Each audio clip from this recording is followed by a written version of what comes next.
track. All right, let's see. I gotta turn up the microphone. Let me check my levels here. Hello, hello. I see level, pretty good level. Check 1, 2, right here. It's the mic. I'll aim it at my face. Gotta aim the computer up a little bit.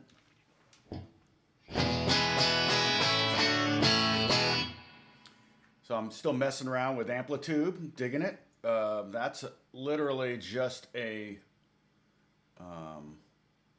what is that? A Fender Princeton, but I cranked it. So I dimed the volume, trying to get that Wild Thing sound, you know, the.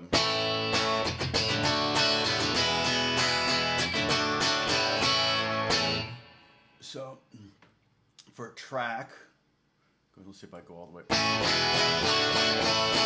It's nice because if you crank up the tones, it starts to gain out a little bit in that range, which is nice. There's only two tone knobs on a Princeton, and this one's not. Even though it's a model, it's nice because it's got the reverb and the tremolo. It's funny because I think I've had a Princeton that had the reverb, and I think I've had a Princeton that had the tremolo, but I've never had one that had both. It's like, dang it. I've had old Princetons before. Princetons used to be. Deluxes are probably like one of the most usable amps, you know, effective, you know, you can use it in a lot of situations. It's pretty pretty loud for live situations. Princetons are a little bit on the quiet, you know, if you're playing with a drummer, you're going to have to put your amp on a chair and aim it at your head. And even then you're going to have a hard time getting a clean sound because you're going to have it turned up so loud. But a Princeton, a Deluxe, you don't even have to turn up all the way to get to be able to hear yourself over a drummer generally. Sorry, I need to get a gain sound though for this because we're gonna do some more stuff.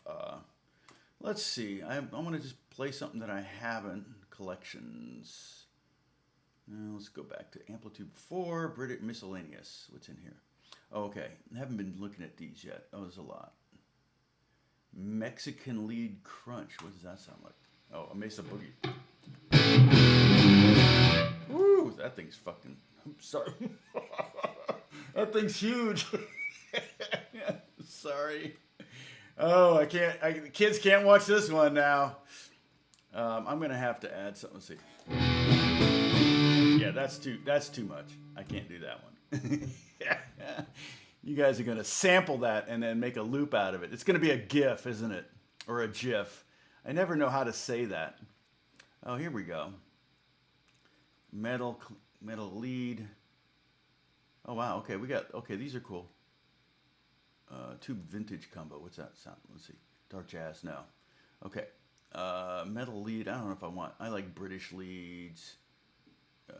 Low gain rock. Marshall solo. Oh, my gosh. A lot of hits. Wow. That thing's got a lot of gain too.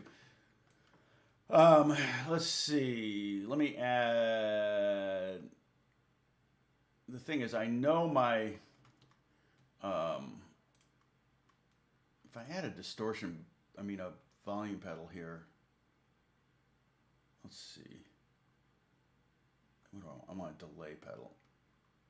Tape delay.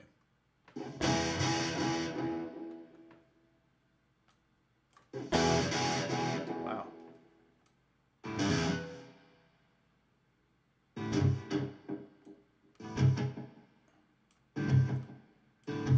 Really loud.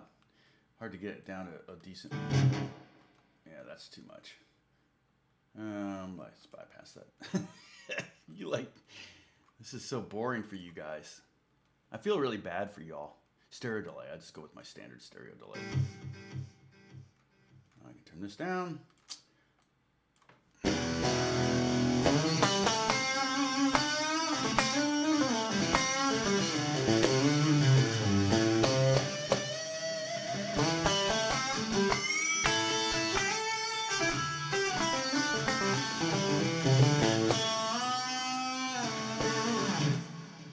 That'll work. It's a little fuzzy, little top endy. We got how many? Well, we got 20 people here. Well, we're getting there. We're getting there. Sip for touching my face.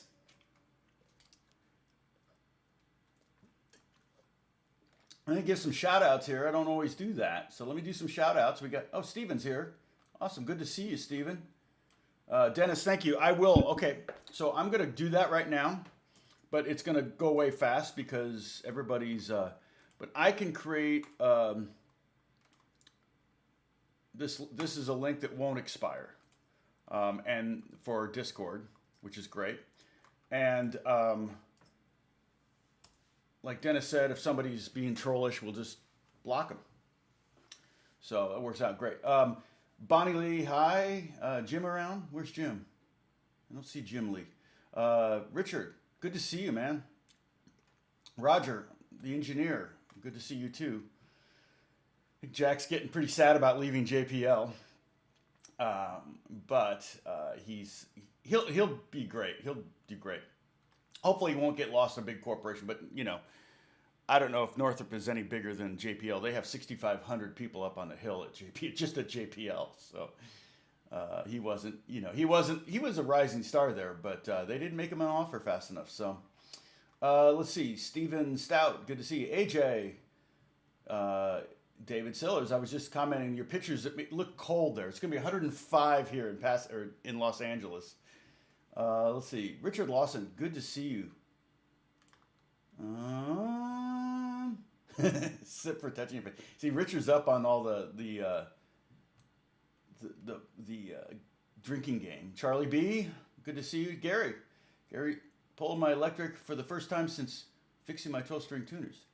Forgot how easy it was to play electric. Oh, good. Yeah, we're gonna. You know what? I'm gonna continue on. Ultimately, we're gonna learn all the 5 scales. But you know what? The pentatonic number 1 is so prevalent. I mean, you know, part of my thinking is we could spend 1 day on pentatonic 1 and 5 days on pentatonic 2, 3, 4, 5, and 6 each, just to prevent pentatonic 1 from being too prevalent in your playing. But that doesn't make any sense because the reason it's prevalent is good reasons. It's easy to play. Like I said, there's 3 roots in it. All right. I'll pull up here. Oh wait. Oh shoot. I moved the folder so the images are gone. That's hilarious. Okay, so now I got to find that. Browse. All right. Desktop. Shoot. I can't believe I did that. I forget that if I move the folder, that the path is no longer there for. Here we go. That's the one. It's going to be giant, and I'm going to have to resize it. Oh, perfect. It already is resized. Well, that works. Okay. So there's the shape we're going to be working with. I'm going to, as I click away from it. Now here's the one with the minor root. Hold on. I gotta find it too, because again, I moved it'll be easier this time. Okay, there's that one. Okay, boom. All right. And then say goodbye to that one, because I'm going to go get the major root one now. It's just like, woo! There you go. All right. So who else is here? I can say, oh, Jim's here. Okay, good. It's hot in Oregon too. Yeah, yeah. I think we're just getting that whole flow going right now from up and down the coast. So, yeah. But you know, our house stays really cool. I mean, the AC is set to 80, and it probably will only kick on for a minute or two during the day. Oh, you got frozen internet. Oh, okay. It could be. Nope. I'm good right now. I'm in the green. Right now, according to my OBS. Oh, wait. Yeah, my OBS is green. Oh, I can see it right there. Okay. So Diane's here. I have to come up with a story. Dang it. What am I going to talk about? Whatever am I going to talk about? Okay. So if you go to the Discord, if you go to the Discord, you'll find that I've uploaded really crappy penmanship, but I did this. I just did it this morning because I was like, oh shoot, I forgot to do that. So here you go. So I did this. It's pentatonic. This is pretty much the same exercises I would give students when I first taught them this pentatonic. So I wrote out pentatonic 1, groups of 3, ascending, descending, groups of 4, ascending, and descending. And so that's just another way to think of it or look at it or be able to read it. If you want, you can put lines in between these so you can see the groupings of 4, because particularly the groupings of 4, some of the groupings, half of the groupings are over 3 strings. Okay, so like if where am I here? Okay, so if you look at the first one, it's 8 5 8 5 on 2 strings, and then it goes 5 8 5 7 over 3 strings right there. So the descending, like,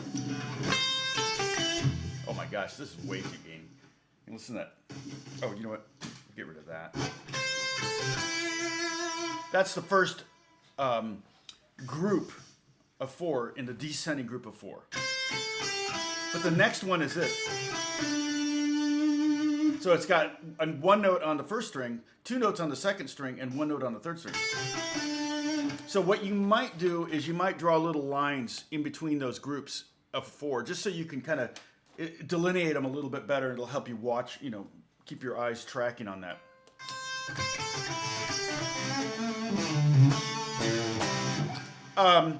So what I want to try to do is, and I didn't really think of any, but maybe I will, I don't know.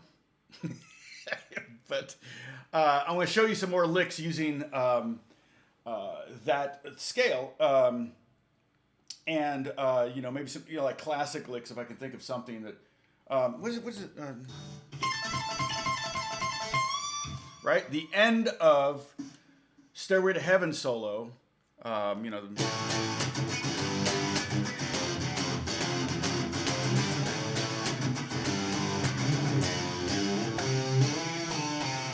I love that line. Such a great. I mean, I can't live. If that song ever comes on the radio, which rarely ever happens anymore, it's just not.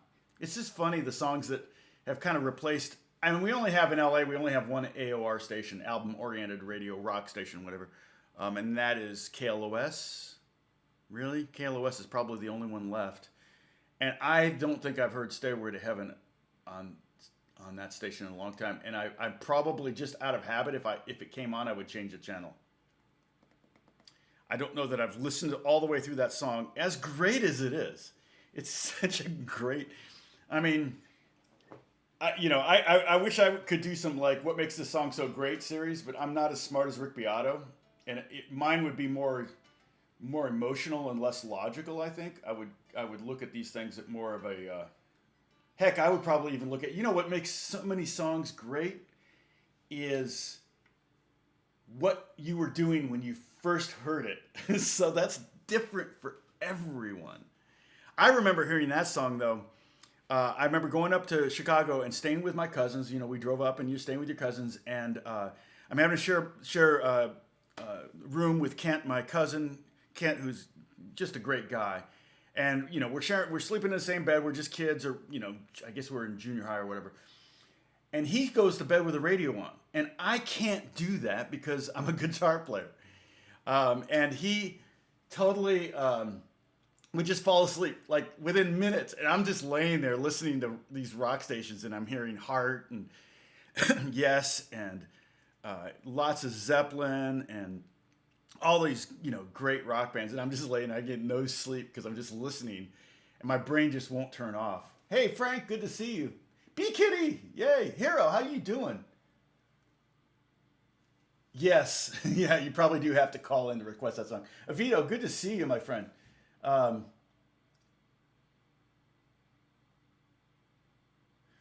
you mean on that, when I was doing, Avito, you mean when the...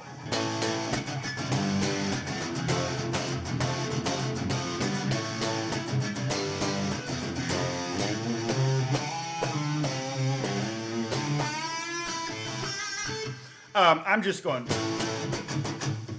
Essentially, I'm deadening with my left hand and 1 and 1 E and or 1 and 2 E and 2 E and. It's basically just muting strings. And the thing is, if you mute with one finger, you're going to get harmonics. Okay, so if I go like this, you're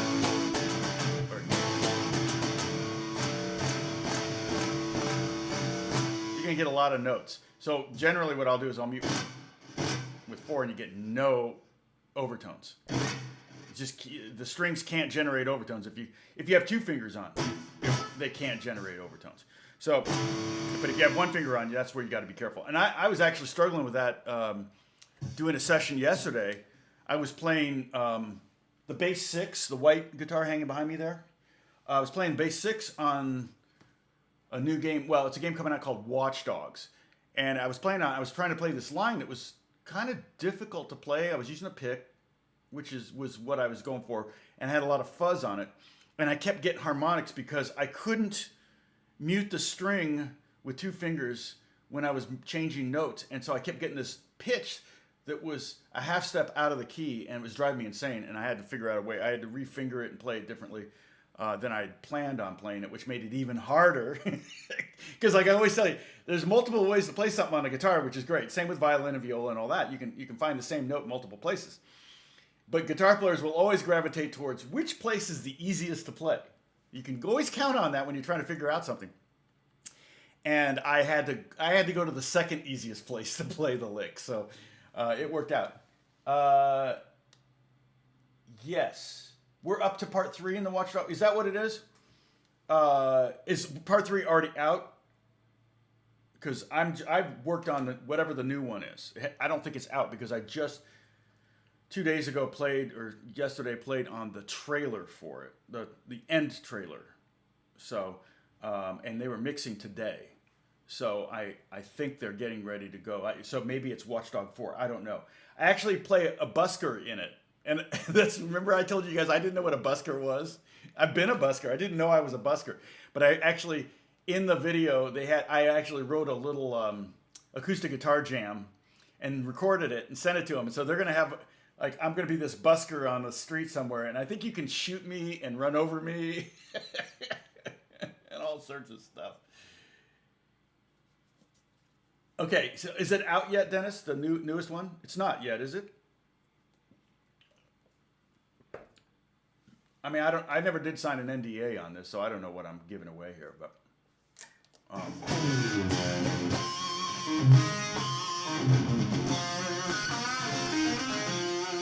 this sound, I don't have a sub in my studio. This sound has a lot of bottom end. It's nice. Okay, so let me show you that lick that God. Okay. Now you might want to use your third finger on this. You can use your pinky. Down here I would use my pinky. All Jimmy Page is doing there is he's playing that lick up an octave, which means you take whatever fret you're at and you add the number 12 to it. Okay, so if you're playing acoustic, you're not going to be able to do this. But if you're playing electric, you might be able to get up there. So we're at the 5th fret. So 5 plus 12 is 17. So you're going to go up to the 17th fret. But we're going to stay down at the 5th fret because I want to just stay in this area. And so we can do that lick here. So what I'm doing is I'm barring the top 2 strings. What did that make me think of besides Johnny Be Good? What song am I thinking of? Mary, Mary. Oh, Monkeys. Mary, Mary from the Monkeys. And the only reason I'm thinking of that is because I just watched The Wrecking Crew. I don't know if you've watched The Wrecking Crew. I think it's on Hulu, but boy, check it out and you'll understand why I moved to California and what I wanted to be part of. And it doesn't exist anymore, what they were doing. But still more records are made in LA than anywhere else. Probably cumulatively more here than anywhere else. Major record releases, I mean, obviously anybody can make a record now in their garage, in their living room, which happens all the time. But basically what I'm doing there is I'm putting my pinky on the 8th fret and I'm pulling off to the 1st string and then I'm hitting the 2nd string. So it's just, what is that?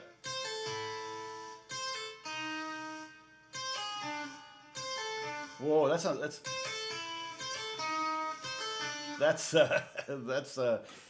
Mission Impossible, which is one of the best songs in 5/4, and by the way, played by the Wrecking Crew. Okay, so yeah, if you okay, October 29th. Okay, so that's, yeah, Dennis, I'm all over that one. Okay, so this is the hard part, the pull off, and again, pull offs. Don't think of them as you're pulling off like you're pulling straight off like this. You literally kind of have to pluck the string. Now, if your pinky's not strong enough to do that, I'm pulling down towards the floor. like that. You can even see my pinky kind of go like that. Almost like I'm a classical guitarist and I'm going, right? It's that same kind of motion.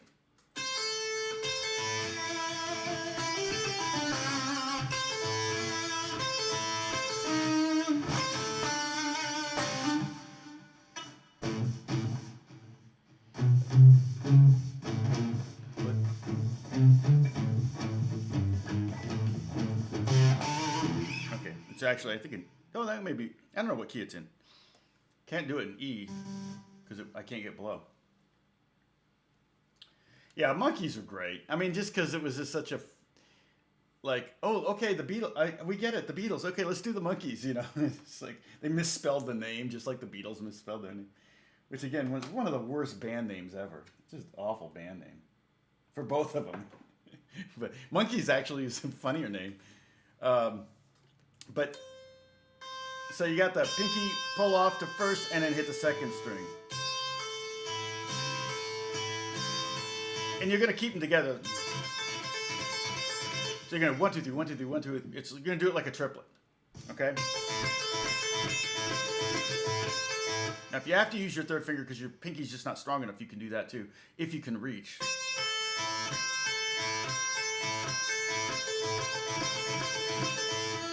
Okay? And so what he does, what Jimmy Page does, is he's up here. And then he bends the C note up to the D note. That's another thing I should really talk about since we're on this, okay? I can't tell you how often people will just when they're beginners, I see beginners like will just bend any string because they think, oh, you bend it. No, it's like you've got to have, when you're going to bend a string, oh gosh, I could do a whole video on this. If you're going to bend a string, you got to have a plan. You got to have a goal in mind when you're bending a note. So, like the top 3 strings of this shape here, of this shape over here, right here, the shape right here. Okay. The top 3 strings, you can bend each one of those up a whole step. So this note is C. You can bend it up to D. This one's A, and you can. I'm sorry. This one's G, and you can bend it up to A, which is the same as the first note on the first string. And then at the 7th fret on the 3rd string, that one's a D, and you can bend that up to E. But the note above this one is a 3rd up, and the note above this one is a 3rd up, a minor 3rd up. So a lot of players will go like, and it's like, what? Wait, what note are you bending to? They're not even in the key. So you kind of have to have a plan. And some of these you can bend up a half step, like this.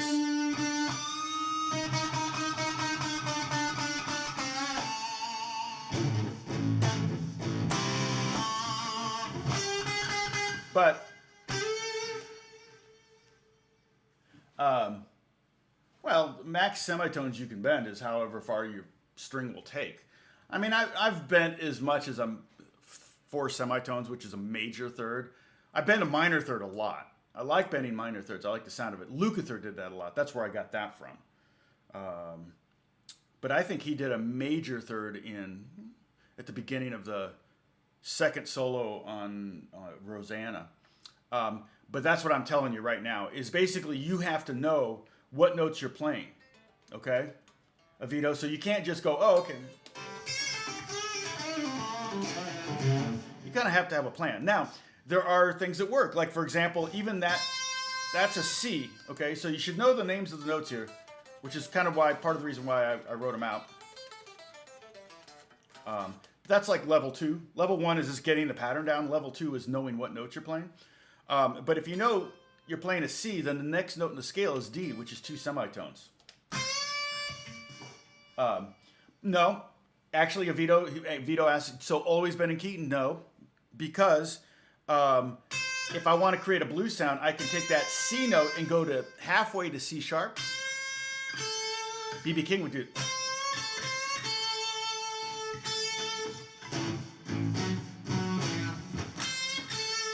B.B. King would do that all the time.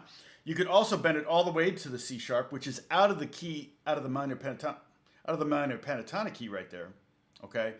But it supports the whole concept of you playing in blues and playing over an A7 chord, because there's a C sharp in that A7 chord. So you can, but for example, on Stairway to Heaven, those notes wouldn't be good because he's playing A minor to G to F. He's definitely in the A minor key. And I'm going to say A minor key, not A minor pentatonic, because the very first lick of the Stairway to Heaven solo ends on an F note. And there's no F note. There's no F note over here. See? No F note there. Oh, I grabbed the wrong thing. Oh, we had an earthquake yesterday. Did you know that? We had an earthquake. It woke me up at 4:30 in the morning. And then another one at 6:30. And it was very, very close to us. So we felt it very, very strongly. Okay, let me edit it. Let me select font. Can I go bold? Where's bold? Effects. Strike out. I don't want strike out. Underline. Nah. I want bold. Oh, I see. There we go. Okay. That makes it a little bit easier to see, I think, doesn't it? All right. So, solos, Gary,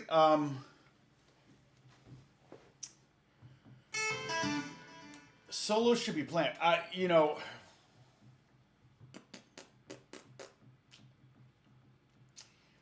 I would be hard pressed to say that because I think early on, see, because there's several things at stake when you're soloing. Okay, you need some knowledge, you need some skills, and then you just need to be able to have an ear or a sense of melody, so there's a lot of things at stake. So I would say early on, I was writing my solos. I remember we did a song in Malachi, which was my top 40 band in Indiana, called SOS. And I can't remember who the artist was. And there was a guitar solo. They gave me a guitar solo. And for some reason, what was happening was, not for some reason, SOS song wiki. Let me see if I can find the artist. No, okay, they're going to say ABBA. There's a different song. It wasn't ABBA. Avicii? No, it wasn't Avicii. That's new. That was sad. Rihanna, no. Jonas Brothers, no. Boy, I didn't realize there were so many songs called SOS.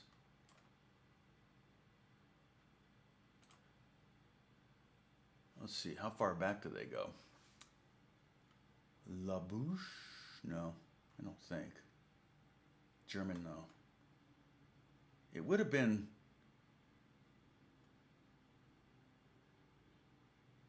oh, well, boy, they have a lot. There's a lot of songs called SOS, which makes sense.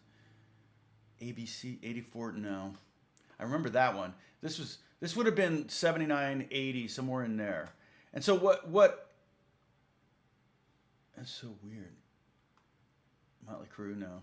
It's so funny. So many Good Charlotte, Jerry Cantrell. There's so many people had songs called SOS. And so I wrote the solo for that song because I didn't like every I would be so hard on myself. It was kind of people would come up because I was a kid and everybody in the band was like 10 years older than me. I was like 18 years old and everybody was like in their late 20s. Everybody had real jobs. I was the only one that was aspiring to be a full-time musician. I mean, there was an attorney in the band, and he also was a part-time judge. Like he'd do judge stuff, like he subbed for a judge. It was funny because Charlie, the keyboard player, great guy. Just talked to him the other day, in fact. I think he kind of delayed getting married a while because the judge he was subbing for in Indianapolis would put all the divorces in 1 week and then take that week off and give them to Charlie because he hated presiding over divorce cases. So it stuck Charlie presiding over all these divorce cases. Hey, Keith, how's it going? So what I'm talking about right now, I'm talking about pentatonic. I'm going to stay on pentatonic 1 today because I really want to kind of hammer it home some more. But about soloing or planning a solo or writing a solo in advance. Yeah, I think here's my thought on that, Gary, and I've taught this in so many ways. Let's say this song's SOS. I'm having a hard time soloing over it. I'm every night I play a solo, and the band's like, "Oh, that was cool," but I'm like knowing I could have done much better. And so what I do is I go home, and I literally did this, and I wrote a solo, and I recorded the song, or I had the recording of the song, and it was like a long solo too. So I had to write and memorize. That was the hard part. Memorize a solo. Of course, then what happened was every time we did that song, I would screw up. I would forget a section, or I would get excited, be nervous. One of the things I talk about doing is practicing. When you practice standing up, because that's what you do at the gig. And of course, I'd be sitting down in my bedroom, and my amp's really quiet, and I'm getting this, fairly good tone, quiet. Whatever, I'm doing the solo. I don't know what that was. And then you get to the gig, and you're standing up. It's a lot louder. You're nervous. You're excited. There's lots of noise. You can barely hear yourself. The drums are killing you, and you just can't play it the same way. I mean, there were a couple times I probably nailed it and went, yeah. But here's the thing. It may have taken me a day to write that solo, right? The next time I wrote a solo, it may have taken me 12 hours. The next time, it may have taken me 6 hours, then 3 hours, and an hour, then 30 minutes, then 15 minutes to write a solo, then 10 minutes to write a solo, 5 minutes to write a solo. The goal is to get to the point where you can write a good solo on the fly. Okay, Gary? So that's the goal. And all the great solos that we often, transcribe and things, most of them were improvised. I got so many qualifiers in this sentence. Most of them were probably improvised. I don't know. I have speculations. Now, Stairway to Heaven, to me, the first solo does sound written. The clue is, if you look at that, he ends on the F, which is not in that scale. It's not in that scale. Okay? He ends on an F note. So that tells me he knows it.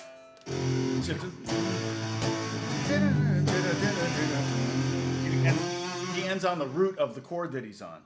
Okay? So now he could have done that on the fly. He's a great guitar player. He was a studio guitar player. And this is the 4th album they've done. So, it's not like he wouldn't know to just naturally do that. But part of me thinks it was conceived. Now, here's the other thing. I've done a lot of solos in the studio, and they had the capability of punching in back then.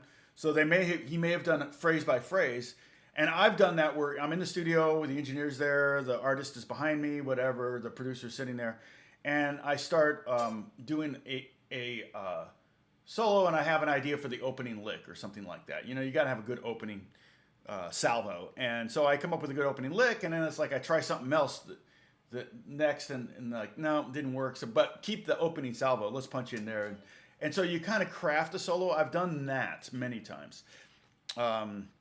If it's music by the pound, i.e. TV or film, you're pretty much going to get one shot. So you don't take a lot of chances. You don't try to break new ground in soloing when you're doing music for TV or film.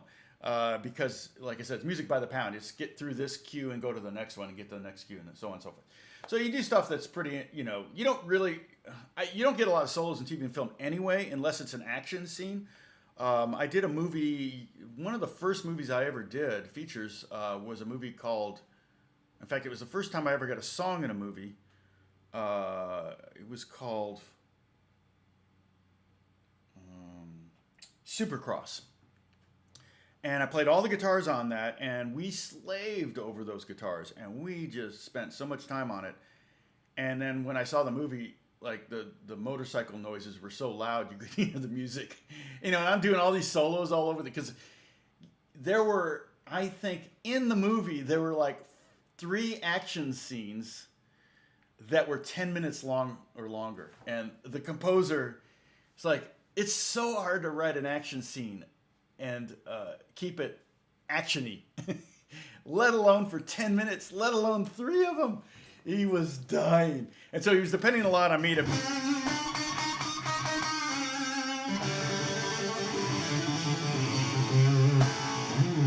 do a lot of stuff that's going to be you know, energy, a lot of 16th notes, triplets, things like that, that you know, create some motion over maybe some string thing, you know, with a drum beat or something. So yeah, it's really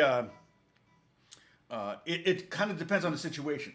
But Gary, early on and for much of your playing life, yeah, I think if you want to do a good solo in a scenario, in a situation, if you're not doing the solo that's on the record, or it's a completely original song or something like that, definitely I think work up a solo. And then what you can do, because that's not improvising. It's improvising to kind of come up with a solo, but you want to be able to get your improvising chops down. One of the best ways to solo is to do a theme and variations. You know, so if you come up with a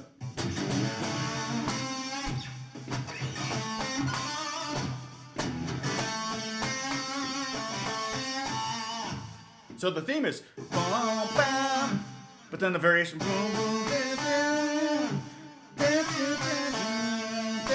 you know, you're just kind of keep it simple, but develop that, take one simple idea and then develop it, change it and whatever. And you can even,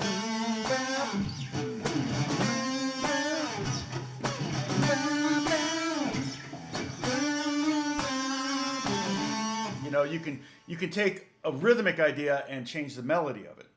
You can take a melodic idea and change the rhythm of it.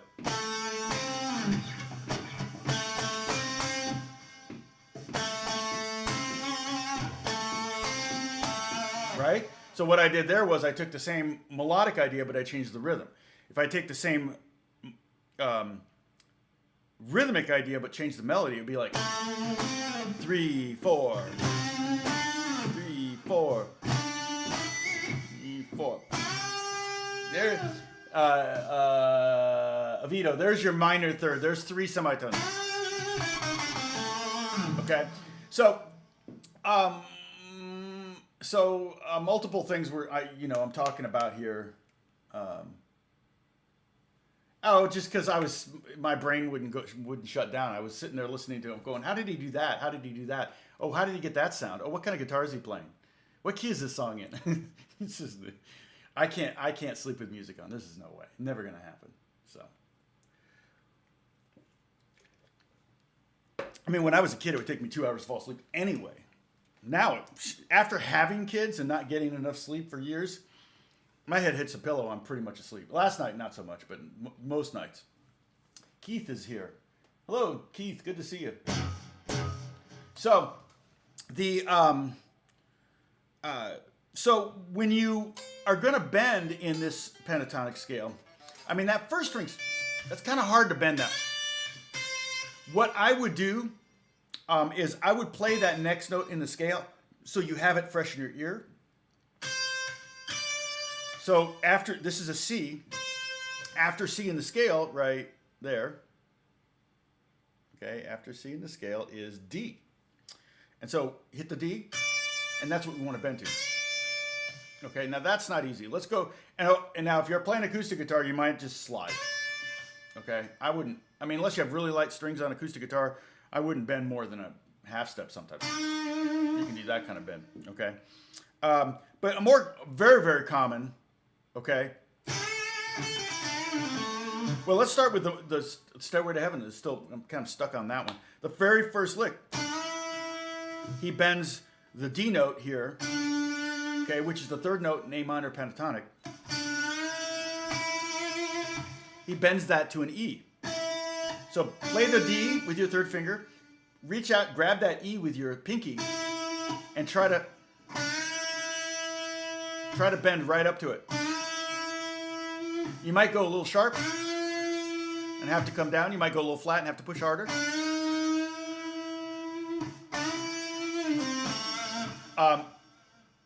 A lot of guitar players, if they tend to not be perfect on it, will put vibrato, which is hard to do, putting a vibrato at the top of a bend.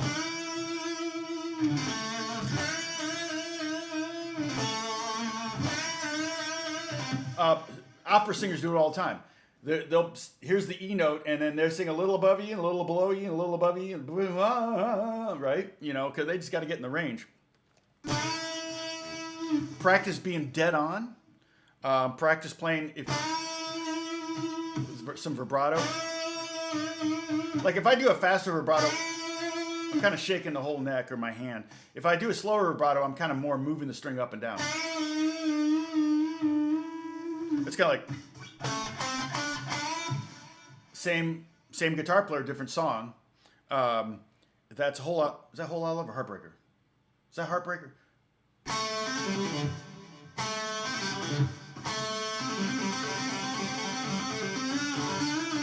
It goes. Yeah.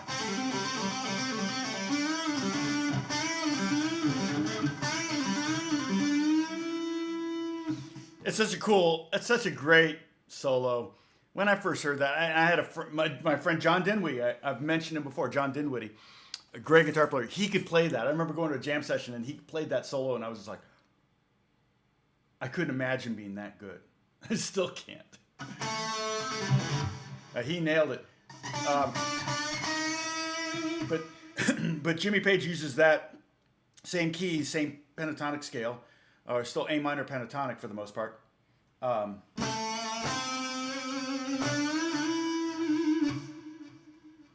Yeah, definitely bending needs a good set of ears. Now here's the other thing that's crazy.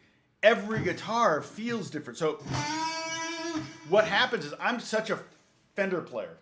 I play Strats almost all the time, whether it's this one or the Squire or the G&L up there. I generally prefer the neck radius of a Strat, which is a little bit more... Strats offer more... I feel like they offer more resistance than Gibsons, Fenders do. Because you've got more of an arch. Fenders are flatter. Like the 335, if I were to bend there, I'm always bending sharp. I actually will literally do some bending exercises after I pick up a Gibson, because my hands are so in tune, and the tension is different every fret. So up here, the amount of pressure you have to put to go up a whole step is much different than here, obviously. I mean, try doing a whole step bend, 2 fret bend at the 2nd fret. I mean, it takes a lot of strength to bend it. So the tension's different, but if you have one guitar that you tend to play all the time, you'll get to the point where you can bend in tune. And then if you pick up somebody else's guitar or some other totally different guitar, you'll go, why am I out of tune? Why can't I? And it's just because your hand has memorized the tension of your guitar. So anyway, so you do want to have a plan when you're going to bend, okay? And if you'll notice, in just that pentatonic scale, the 5-note scale, there are 3 instances of whole steps, meaning 2 semitones. C to D is a whole step. Okay, so like here's C to D. But here's another one here. That one. Now see, I could bend with my pinky, but I'd have to support. And that's the other thing. When you're bending, you can use other fingers to support it. A bend shouldn't necessarily be one finger. Sometimes it has to be. Actually, I'm using 2 there.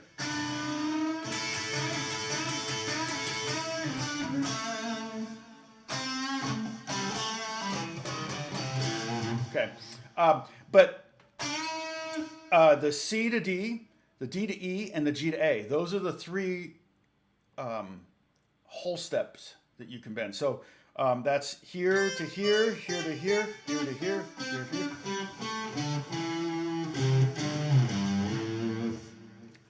Generally, if I'm going to bend the bottom 3 strings, the wound strings on electric, I'm probably going to pull them down.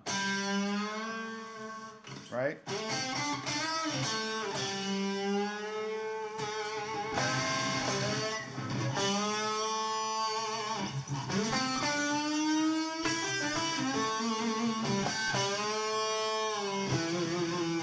Now, there are 2 minor thirds, the A to C and the E to G. And like I said, Lukather used that a lot. And he would even do, he would go major third up, which is crazy. But that's hard to do without, so I've broken strings trying to do major third bends, especially if the strings start to get old. And these strings are starting to get there.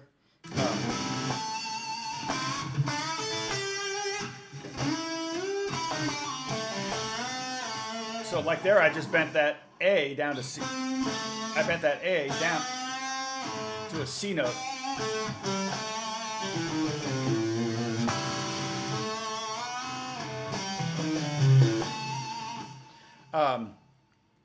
So that's, yeah, so I mean, to support what Gary's saying, to definitely have a plan. And then if you, ultimately, the goal is to get to a point where you can improvise. You just have such a vocabulary of riffs and licks and ideas that you can just start speaking sentences with riffs and complete sentences and logical sentences. So I've always thought it could. Avito's asking, can a string breaking snap so hard it cuts your hand? I've always thought it could. I've never had one do it. I've broken a lot of strings. They tend to break right here, or they tend to break right here. They don't ever break right in the middle, which I don't know if that would make a difference. But yeah, you envision like the string coming across or something, but I just don't think it's that much tension. If it were a lot of tension, maybe. Piano strings, you probably want to stay out of the way. Jerry Lee Lewis would break piano strings. He would break piano strings, but I never heard of anybody being injured by one. But yeah, Jerry Lee Lewis, I heard that he could break piano strings, which is crazy. That's insanity. But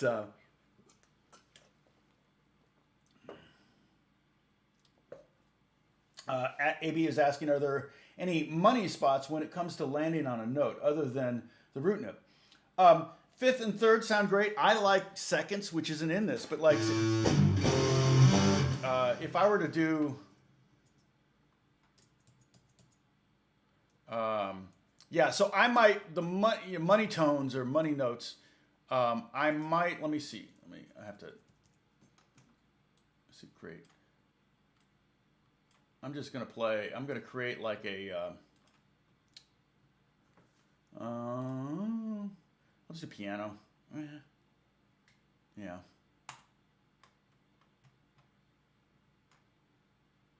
Oh wait, I did a pad the other day that, I don't want to pad, it's just a piano. So just do that's piano, and what's the tempo here?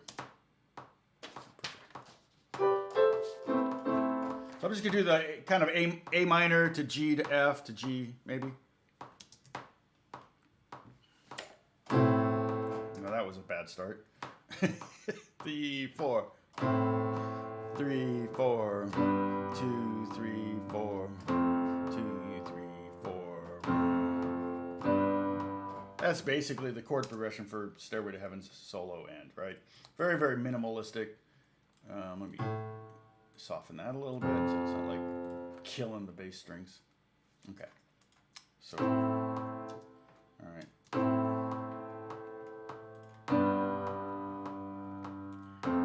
So let's look at some of these notes. There's your root.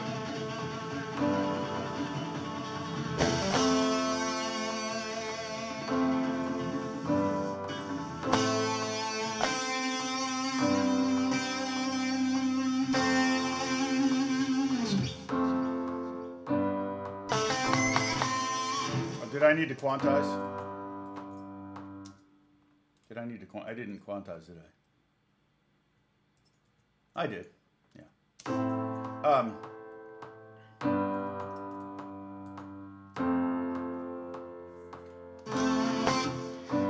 But like that.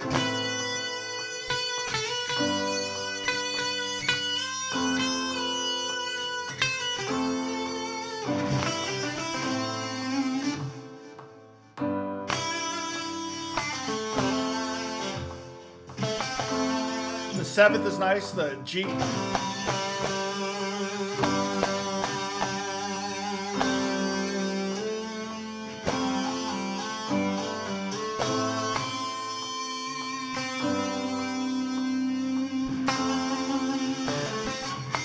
The third is nice.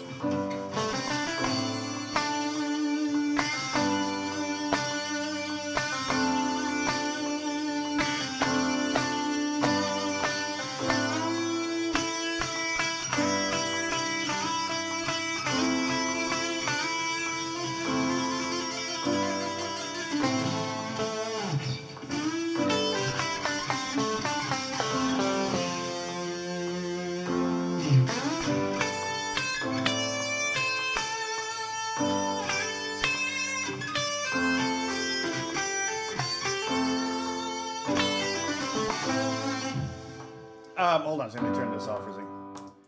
All right, so I was just spending time on each one of those notes, and you could kind of hear where there are times, like, because the chord progression was A minor to G to F.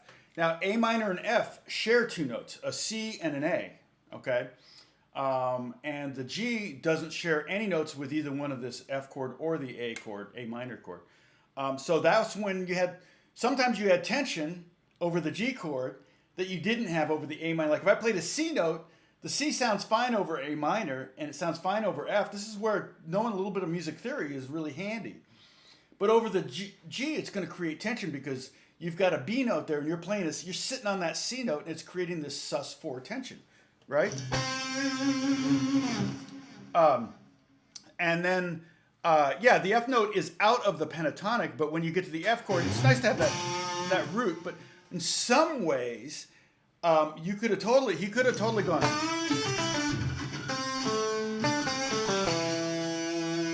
Because then that would be the major seventh of the F, and that would have been really beautiful. So, like, let me play that. But I think, let's see.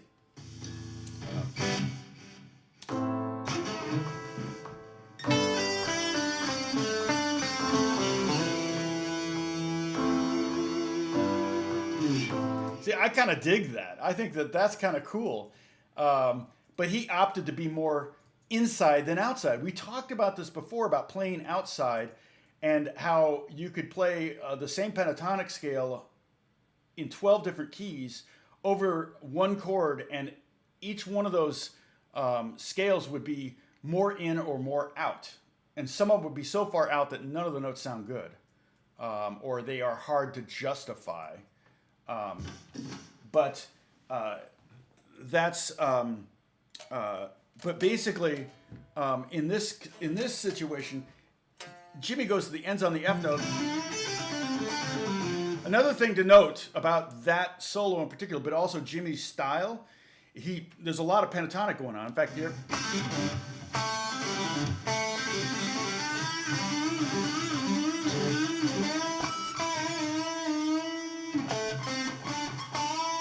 Play that with me. So we're here. And then, so 7th fret on the 3rd string, 4th string, 5th fret on the 3rd string. I don't know why my hard drive's suddenly ejecting like crazy. And then 3rd finger on the 7th fret of the 3rd string. Make it short. All three of them. Bam, bam, bam. And then bend up to the E. That note right there. So if you want to take your pinky out to the 9th fret and hit that note and try to bend this up to that note and then kill it as soon as you get up there. And I'm killing it with my right hand. And I'm also letting up on my left. But things they don't teach you in music school. But that's a skill. And that's Jimmy being like attitude. That's just like, you almost have to make a face like you're smelling something really bad when you play that lick.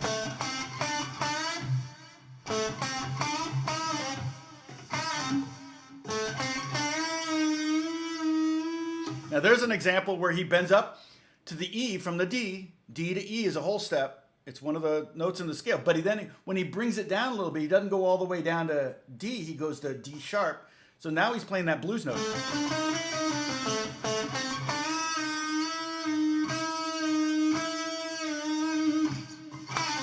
Right? So, but my point I was going to make about Jimi Hendrix, you'll notice a lot that he does a lot of pull-offs. He's really into pull-offs. So a couple things I know about that, just even that phrase, starts with a bend, and he's bending the D to the E, skips up to the top string, plays the scale down, right there, 1 octave of the scale, and with pull-offs. So 5th fret on the 1st string, 8, 5, 7, 5, 7. Okay, but you can't do it like, it's got to be in time. Right? Bum, bum, bum, bum, bum, bum. Even. Don't go. That's always everybody does that. But it's like,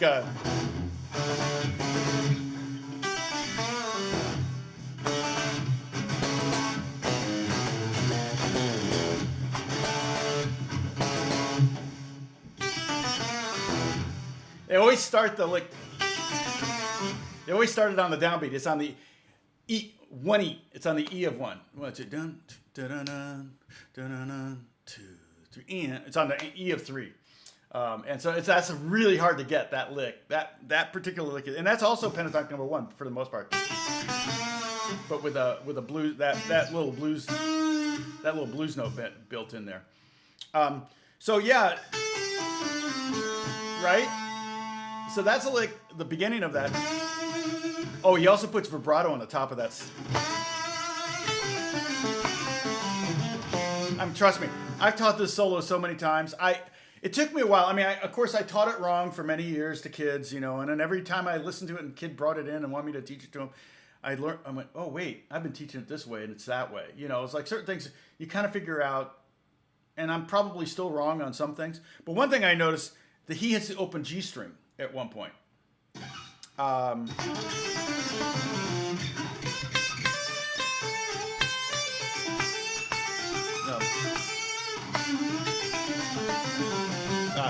That one he goes to the E.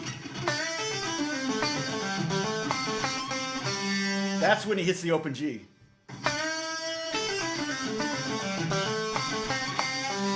Hits the open G. I always taught it like that. And then, you know, like, that's really hard. Hits the open G. It's an open G string, I swear. I forget now. Anyway, it's a great solo to kind of, it's because so much of the solo populates this scale. It's really, really good for that. Oh, that's perfect. You're working on Stairway to Heaven right now. That's awesome. And of course, I'm playing the wrong guitar. I should be playing a Les Paul or a double neck. Oh man, could you imagine playing? Now he would play the double neck because on the song, is he playing 12 string? I can't remember. I think there's 12 string on the song.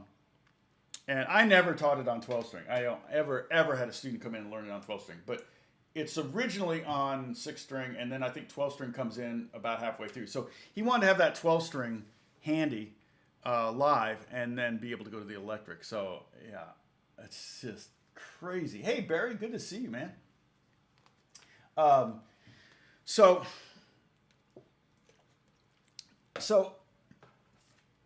the other thing I noticed about that lick, remember now when I upped this to, I'm gonna post a link to, it's a permanent link, which is great. Here's a link to Discord. We got 35 people there, not bad. 23 likes, that's good. Come on, bring it on, bring on the likes. That's a permanent link to Discord now. So if you're a troll, they'll ban you. Dennis will ban you. But I uploaded this to Tom's homework page, and what it is what I just wrote this morning. This is typical, and I apologize for my penmanship. It's awful. I should have been a doctor. But this is what I would write for all of my students whenever I taught them pentatonic number 1. Basically, groupings of 3 ascending, descending, groupings of 4 ascending. Groups of 4 are hard.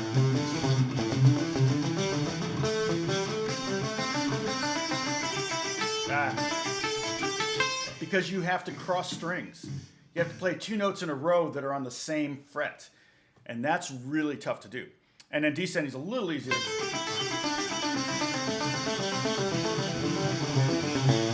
But the thing I notice about the Stairway to Heaven solo is he starts out, and then he's on this note here, the 7th fret of the 4th string. He goes to the 7th fret of the 3rd string. So it's, and again, this note's not in the key. It's not on this scale. Okay? So he's actually ending on the 8th fret of the 5th string there. And I'm pretty sure that's where he may have gone. He may have gone there. That makes almost more sense than reaching out the pinky. You know what it might tell you? If he puts a lot of vibrato on it, it's maybe his first finger. He may have just gone down there. So either one. Of course, I can vibrato with my pinky, but But that is one of those moments there. And that's one of those things where you go, you can't get it down. You flub it every time. You're like, dang it, oh, I suck. No, that's what you turn into an exercise, and you do it 1 billion times.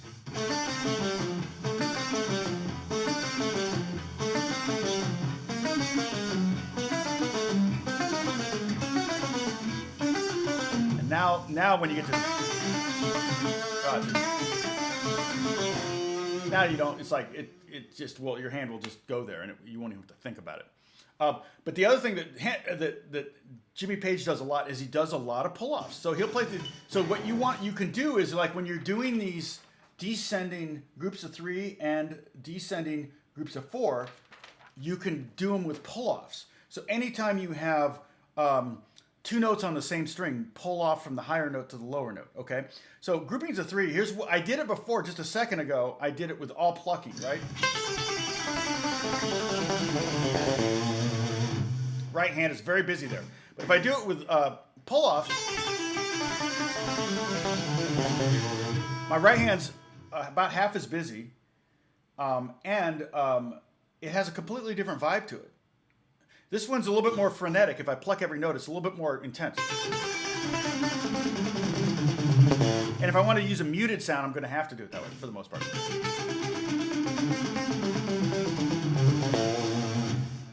The other way, when you pull off, to me it just... Now the trouble is, you got to make sure you try to keep the notes in time. Like I was a little fast on those. In other words, I was doing more like... That's like... You don't want...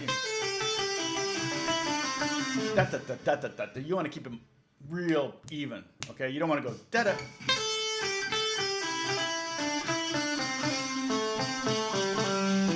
You don't want to do that, okay? So like if I were to play the scale, you can practice that. You can also do it with hammer-ons. We'll talk about that in a second. But, and again, I'm staying on pentatonic 1. I may stay on pentatonic 1 next month, on Monday, too, on our next lesson, just because there's so much good stuff in there. And I've got ideas for all of the shapes, but we're going to do more of the same. And so I would love for you to know all 5 shapes. And also, just a reminder, the A minor chord is here, the C major chord is here, so you can kind of, if you can find an A minor chord, you can find this scale. If you can find that major chord shaped like a G form, you can find the major version. So so if we're thinking blues, this is it, okay? And so I should have really put that A minor. Let's see, where do I want text? Okay, okay, whatever. Text. A, C, D, E, G. Boom. Okay. Let's bring this down here.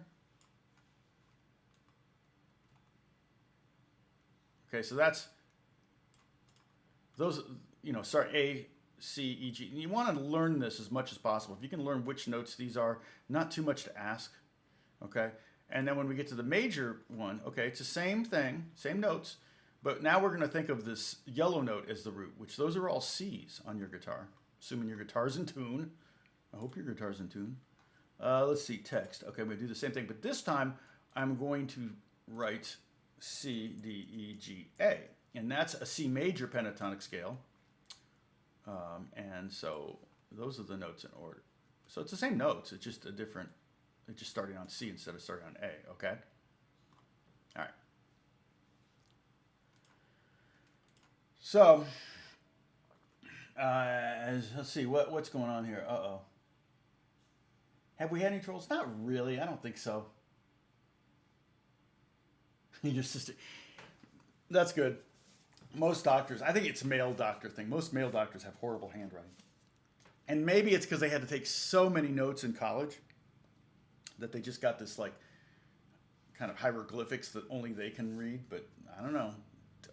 Pharmacists tend to be able to read. You would think if ever you should write legibly, it would be for a prescription, right? If ever there should be of course now it's all done with computers and it's printed up and it's sent and they send it and you go pick it up or whatever. But it's like, who has the worst handwriting? Doctors. When do they have the worst handwriting? When they write prescriptions. It's like, That's actually the time in the history of the world where you should probably have the best handwriting. Anyway, that's just me. I'm itching my nose with my cup because I don't want to touch my face. Now my cup has COVID. So we actually have a member of our chat that had COVID. DK, right? DK had it. And was pretty sick with it in India. So let's see. Just on YouTube. Oh yeah, on YouTube we've definitely had trolls. It cracks me up. Oh, AB. Oh, you retracted your message, AB. Yeah, exactly, Avito. The D note's going to sound great over the G chord, right? Because there's a D. D is the fifth of the G chord. So there are times when, if you're just and I was using that example where I was just playing the A and I was just playing the notes individually over the whole progression. I'll do it again. I'm going to turn down just a little bit. I don't know what my voice guitar balance is like on your end, but I'll play one time through the progression using the A note, then I'll do the C note, then I'll do the D note, the E note, and the G note, and so you can hear what those notes sound like over all three of those chords. And that would be, this chord progression is a very common chord progression. It's not unique to Stairway to Heaven. All right. So now I'm going to play the A first. 3, 4. Stay on A.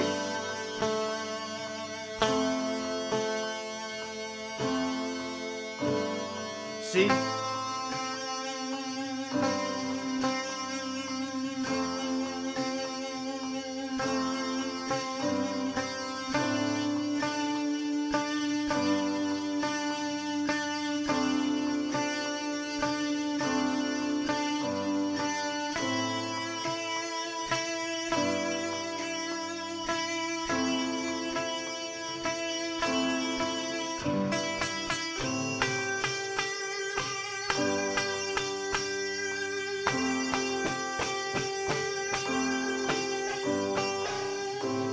Okay, so each one of those notes within that chord progression had moments where they were totally in the pocket or, no tension, and other moments where they created tension. Because of the chords if I did a chord progression, it was just A, if it was an A minor vamp, then a note that works over A minor is going to work all the time. Sorry, I'm trying to get my windows organized. There we go.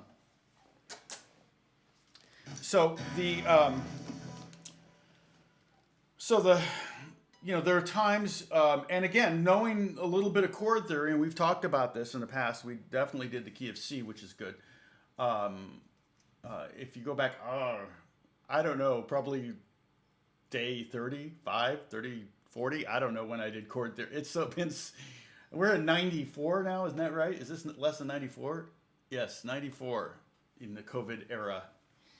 But if you go back and you could do some understand, you could work on some of your chord theory so you understand what notes are going to work and whatever.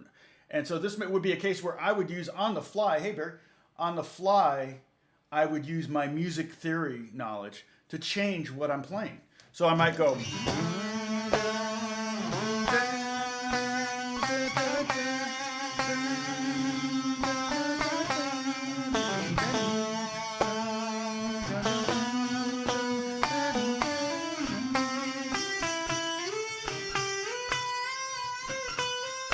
So I'll play a little solo. I need drums. Let's put some drums on this, right? Come on, let's get some drums on this. Oh, do this. Here we go. Let's see what this is.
Could totally do a mashup.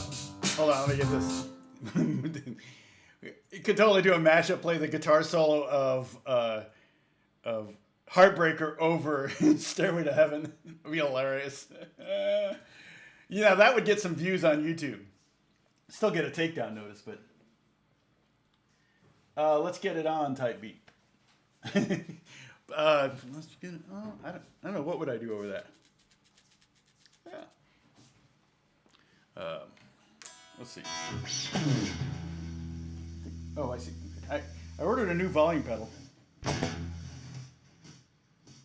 See, hear that? I don't think you can hear it, but it's like, I just bought this Ernie Ball and it's already scratching and hissing. And I've had it not even a year. I bought it since I've lived in the house. And I was working on a session and my other one, the cable broke. So I just ordered one of those Boss ones I was telling you about. So I got tired of waiting for my friend to get me one for free. It's only $100, so I'm kind of like, jeez, I need to have one. So I hate when you do that. You know, you're like, oh, you know. And then when you get it, you're like, oh, I should have done this 100 years ago. It's like, just do it. So, let's see. What else?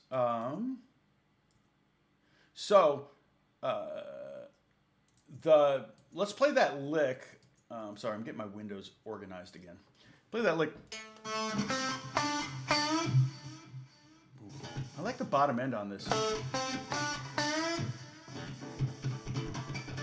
It almost sounds like it's in the room next door. So I'm playing third finger on the 7th fret of the 4th string, and then first finger on the.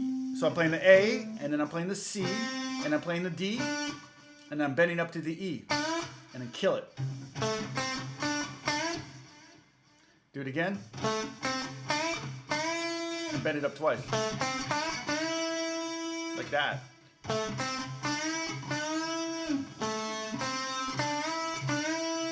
And then, so Pepper's going to have to get an electric guitar. She's going to be like, dang it, I got to get an electric guitar now. Oh, is it story time? AC/DC? I don't have an AC/DC story.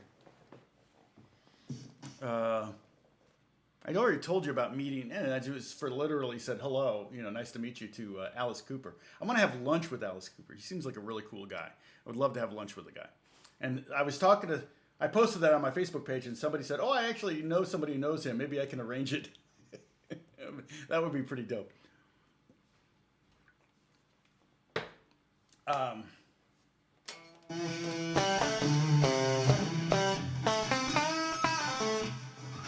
Okay, here's another trick. Talking about bends, like I said, I could do a whole video on bend. I could do a whole series on bends. We could talk about that later.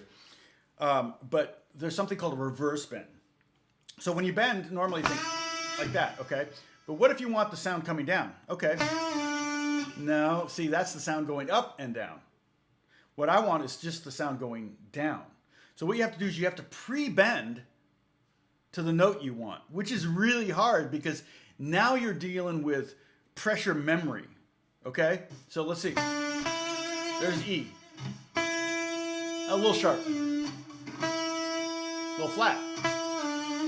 But it doesn't matter. If you're coming down, you can be a little flat, a little sharp. Flat's always better than sharp, by the way. If you're going to be something that's always bluesier, more rock and roll to be flat than to be sharp. So if you're going to err with a bend, especially on a pre-bend, so I'm pre-bending up, then I'm plucking it. Oh, see, now that one was perfect. Okay, that's how you get that sound. So I'm muting the string, I'm pre-bending, I'm muting on my right hand, I'm making sure nothing rings out. And then I pluck it and bring it down. So.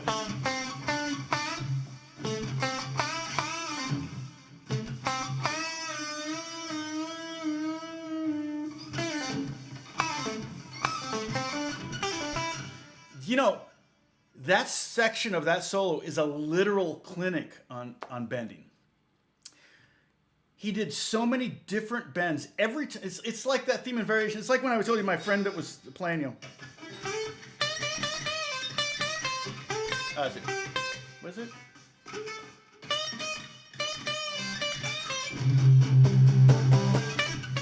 Dizzy Miss Lizzy by the Beatles, my friend, remember, it's like 47 times that lick is in there, and he did it 47 different ways. That's what Jimmy is doing right there. Right? The first one is a bend with a kill at the top.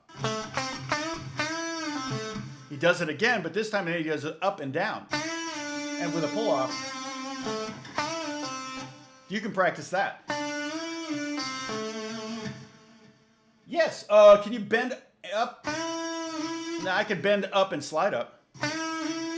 Remember I showed you the swallow the lizard thing where you try to push the bar down at the same time you're going up. So you try to keep the note the same. Kind of has that sound where you can actually hear the frets.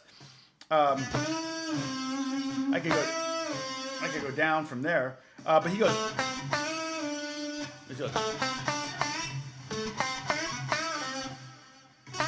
I think he does. And then he goes. So then he does a bend where he holds it up and comes down a half step and back up. So it's like right there. It's one way. Another version. A third version. And then he goes the pre-bend. So there's 4 different bend techniques all within about 4 seconds of the song. It's pretty freaking amazing. And part of me wonders, you know, like, did he preconceive this, or was see that's from Heartbreaker, which is Zeppelin 2, and that was probably played live, and they probably played the song many times. So he probably kind of had a thing he did. Although that was the breakdown, right? He's by himself there. He's not playing to any music there, which is scary as heck if you've ever done that live. I've done things like that where all eyes are on you. Oh, it's like, I don't know if I had a rock band, if I'd ever write a song that had a moment like that. I don't know that I could do it. I think I'd be like, nope. And I mean, think about how many songs have a breakdown, a solo section like that, where nobody else is playing but the guitar player. So a lot of songs start that way, but in the middle of a song, not so much. Yeah, Johnny Be Good, which is in B flat, I think, or B originally.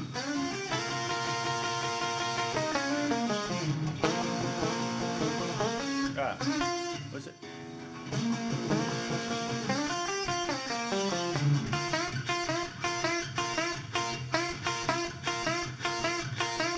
Yeah, that's kind of the same thing. So if I did that in A, to be in this key here, to be in this key here, I have to think. I'm all turned around. To be in this key here, I would move down to this fret. So it would be the key of A.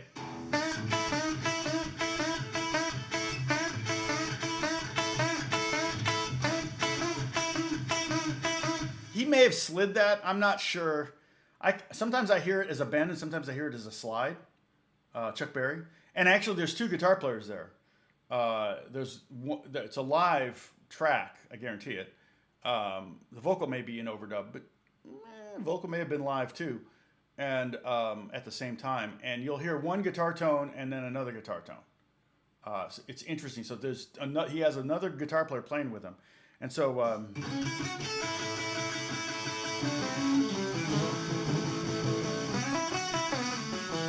That's one solo, and that's probably Chuck. And then the other guitar player plays. Right? So.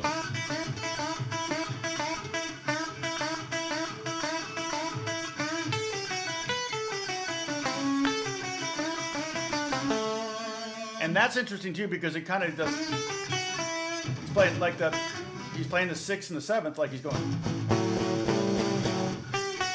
And then he goes to that B natural note, which accommodates the E chord. Remember when we did the blues in E, when we wanted to accommodate that B chord, we changed the shape of the scale to accommodate the 5 chord, and that's kind of what's happening.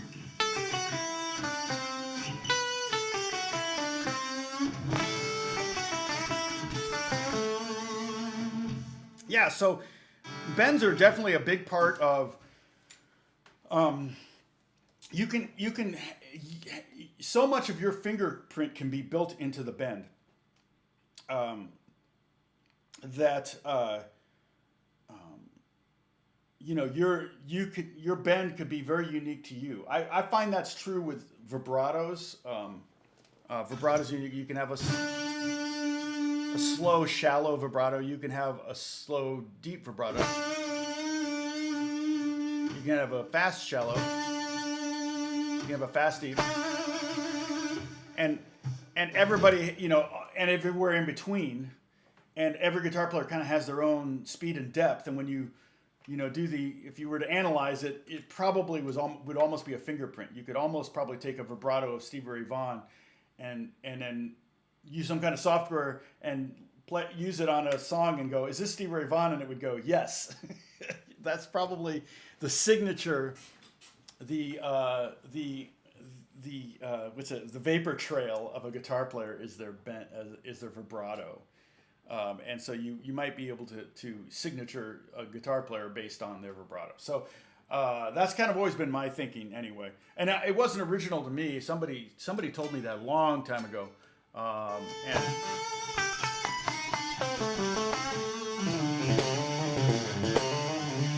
I don't think I have a signature. I think I spend too much of my time trying to sound like other guitar players. Like I just did that thing where I was doing an exact takedown of, or trying to do an exact takedown of, what was it? And, All Along the Watchtower, which isn't that the same? Oh, let's see. Ooh, I'm out of tune. Bad. Whoops, that's not going to work. I'll tune it with a tuner. Tuner. There we go. It's the same chord progression as Stairway to Heaven, really, at the end there. So, but on that one, I was really listening close to his bends, trying to get the tone, spent some time dialing up the amp sound. I tuned this guitar. This is the guitar I used. I tuned it down a half step, sorry, because Jimi Hendrix would tune down a half step. So the song's in C minor, but he's playing in C sharp minor on the guitar. And I didn't tune the 12 string down because, really? But I did tune the bass down because the bass had to be tuned down because I had to get that E flat. So I just tuned the bass down a half step, and because Jimi Hendrix played the bass on that song. So a very busy bass part. And I found the tab somewhere, and I just kind of did phrase by phrase. It took me a couple hours to get that alone, the bass part. But, at first I thought, you ain't going to notice because the bass isn't very mixed in there. And then when I heard the final mix, I was like, oh, shoot, the bass really makes it sound like that era and that song. So, you like rockabilly. Rockabilly's great. Rockabilly, Bruce is saying he likes rockabilly. Rockabilly, there's two styles of music that kind of befuddle me. Because I studied jazz and then kind of as a rock guitar player, you learn a lot of economy of movement. You really try to move as little as possible. The less you move away from a string, the less you have to come back to get that string again, so you can play faster. Rockabilly players play insanely fast. Who's the one that I'm thinking of? He shot himself. Danny Gatton. If you've never heard of Danny Gatton, you got to check him out. That guy was insane. Gatton. How do you spell Danny Gatton? Ian? No. When? I think it's Danny Gatton. Gon. Ton. But he just phenomenal player. Can play in all different styles and speed like you wouldn't believe. A lot of pull-offs and stuff in rockabilly, but just the speed but live too. It's like they're flailing, and if you're flailing, it doesn't make sense that you can play fast because you're like having to recover every note strike. And the same thing's true with flamenco guitar. Those guys, they use rest strokes everywhere. Rest strokes are only if you want a loud note. In classical guitar, you learn no. If you want to go fast, use the through stroke. Don't use a rest stroke. But flamenco players are always playing with rest-strokes because they're playing with a singer, they're accompanying a singer and a dancer with metal taps on their shoes and castanets. So they gotta be loud. So they're like digging in on every note, and it's like, oh my gosh, how are they? I try it and I can't get half as fast as some of the flamenco guitar players. It's just not gonna happen. Jim, Horst, great to see you. Have a great day. I got to think of a story. Stories.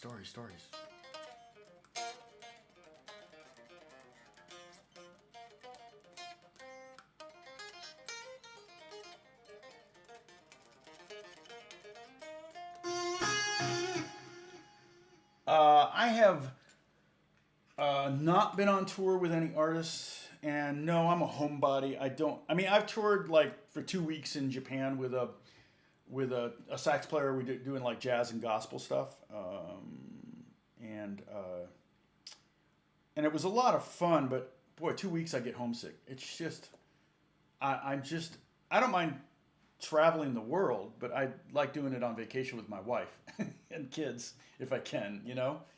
As far as touring with anyone, if I could tour with anyone, who would I tour with? Maybe Paul McCartney.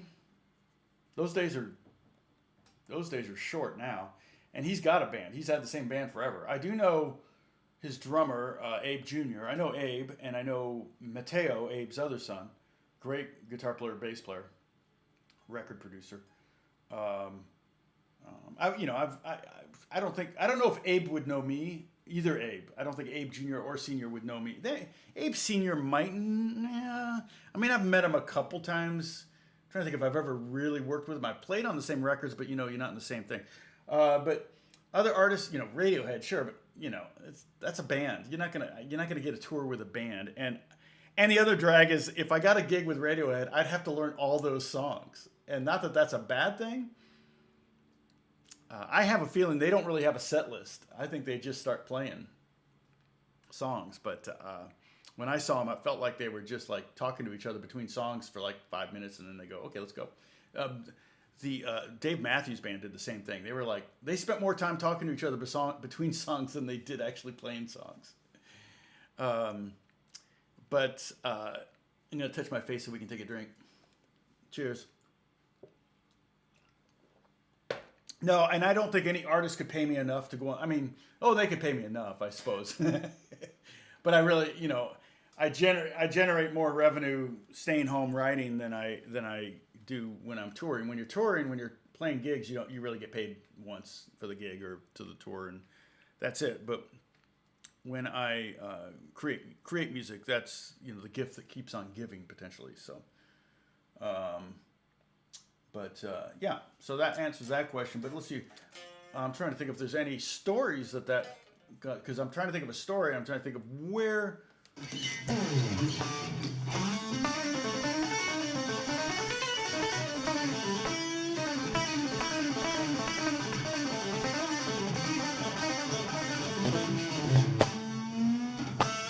trying to think of any. Sorry, my fingers are bored.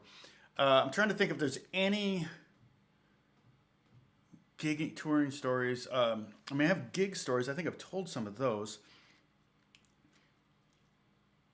Well, Malachi,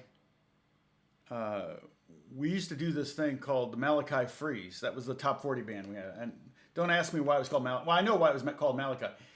Because the trumpet player whose band he started it long before I got there. He started in 74 or something. I got there in 79.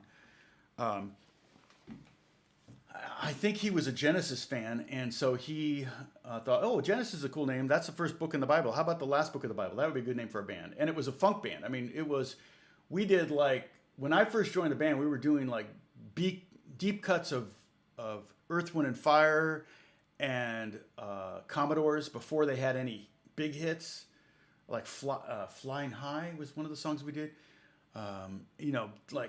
Really fun, funky stuff and really fun stuff. And so that was how I kind of cut my teeth playing a lot of live gigs.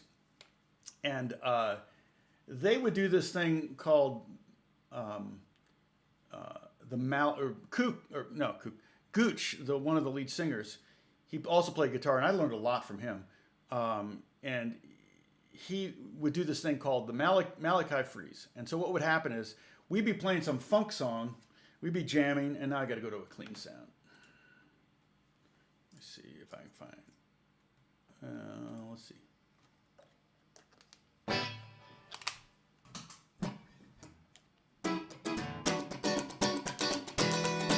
Okay, so that's a clean sound. Window. Okay, boom. So, yeah, Malachi is in the last book of the Old Testament. It was not a. Oh, sorry. Yeah, sorry. I know this. And it was not. It was, like I said, a top 40 band. You know, we played bars and frat parties mostly, frat parties and homecoming dances and proms. A lot of proms, and some outdoor, you know, events. In fact, the keyboard player just asked me if I was going to be in town, Indianapolis, in August. So if I'm not here in the middle of August, that's where I'm at. I've toyed with the idea of flying there just to do the gig because it'd be fun to play with them all again. But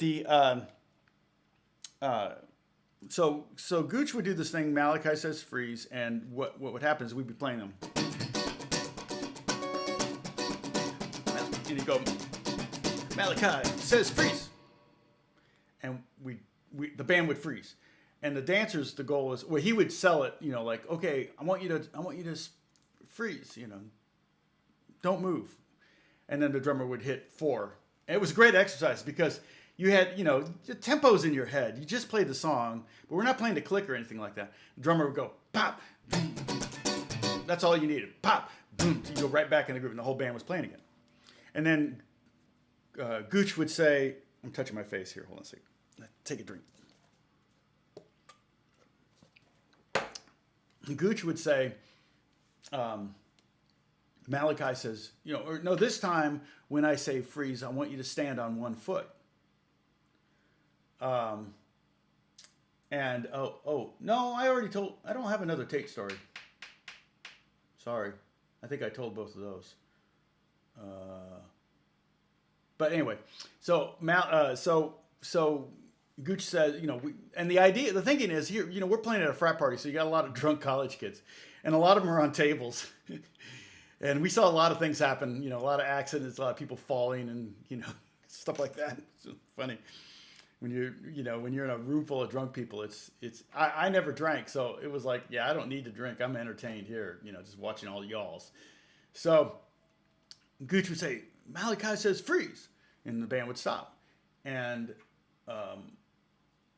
the people would, you know, be standing on one foot, and some of them are fine, but some of them are, you know, like within 2 seconds. And of course, Gooch would go long. You know, Schofield, the drummer, would go longer. He'd hang back a little bit more. You know, now instead of 5 seconds, it's going to be 15 seconds. And pretty soon, some of the people are like getting tipsy and falling. You know, or having to catch themselves on the other foot. No one's falling. You know, unless they're on a table or something stupid.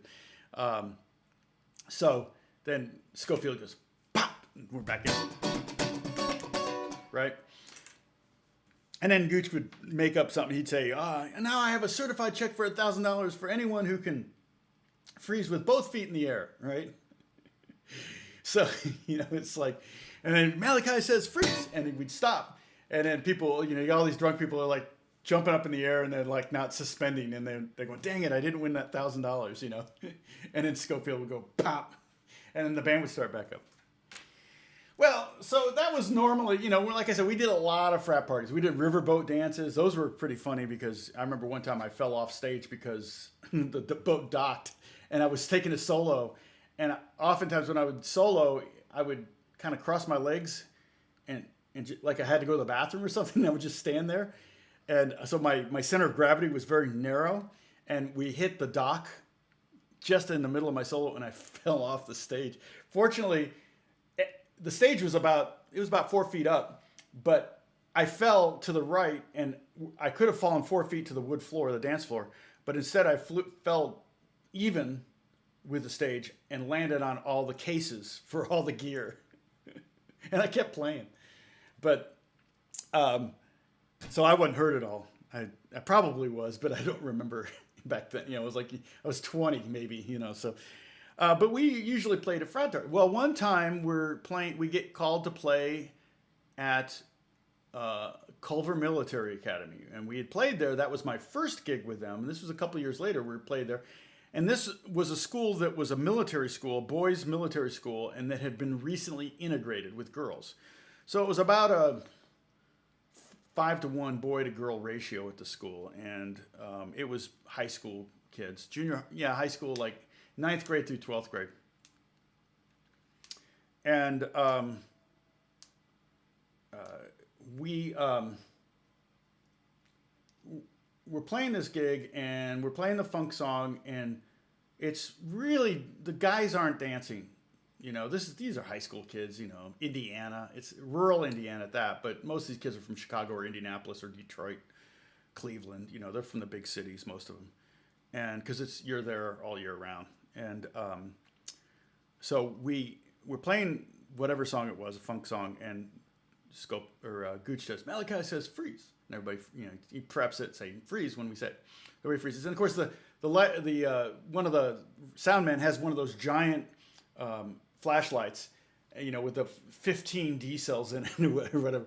And he's like shining it on people, making sure, because it's really dark out there, and he's shining it and making sure everybody's standing still and everything. And he did that at every gig. And then we go to the next section, and he says, Malachi, with one foot in the air, Malachi says freeze.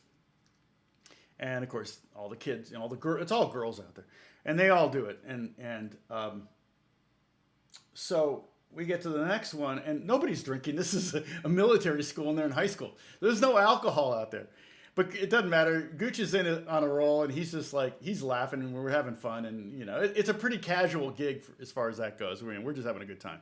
We always had a good time. It was always a lot of fun. And so he goes on, do the, with both feet in the air. Well, okay, now let me preface this moment in the story with the fact that at the time, 1980, 81, the biggest fashion of the time was very short skirts. So Gooch says, Malachi says freeze, and he has a supposed $1,000 check for anyone who can freeze with, holding. In our head, it's like you're lifting both legs up and you're suspended in space. Well, one girl got the idea that if she plants herself down, her butt down on the floor, and throws her legs up in the air, that would count. Well, when she did that, all the girls did that. So now we're looking at 40, 50 girls all in front of us, and they're all like sitting on the floor with their legs up in the air, and we're all like, oh my gosh. Orange section couldn't breathe. They were laughing so hard. They're supposed to go, bop, bop, bop, whatever. And they were dying. I'm looking at my guitar like, I can't, that's wrong. And Schofield's like, dude, and I'm looking at like, Schofield, play. He's like, pop, boom. We all come back, and it was like, oh my goodness. That was like a crazy, a crazy thing where, you take one gig thing that works in one scenario and take it to another scenario, and it's like totally, it didn't work, let's just say. And so I moved to California. I have a band, and we're playing original music, but all of our, back in the early, and this has been 83, 84, all the bands back then, everything was fast up-tempo stuff. So we had a lot of people dancing. And I said, hey, let's do the, band says freeze kind of thing. And so I did it, hey, everybody say, freeze. And the audience freezes. We're outdoors in someone's backyard on their back porch. And they've got one of those awnings over the over the back porch. And so then I go, okay, and I'm kind of leading the band. I've got a microphone. We had a lead singer, but it was just a trio. We're kind of like the Police. That was kind of the vibe we were going for. So we're doing whatever what was one of the songs was. Let's see.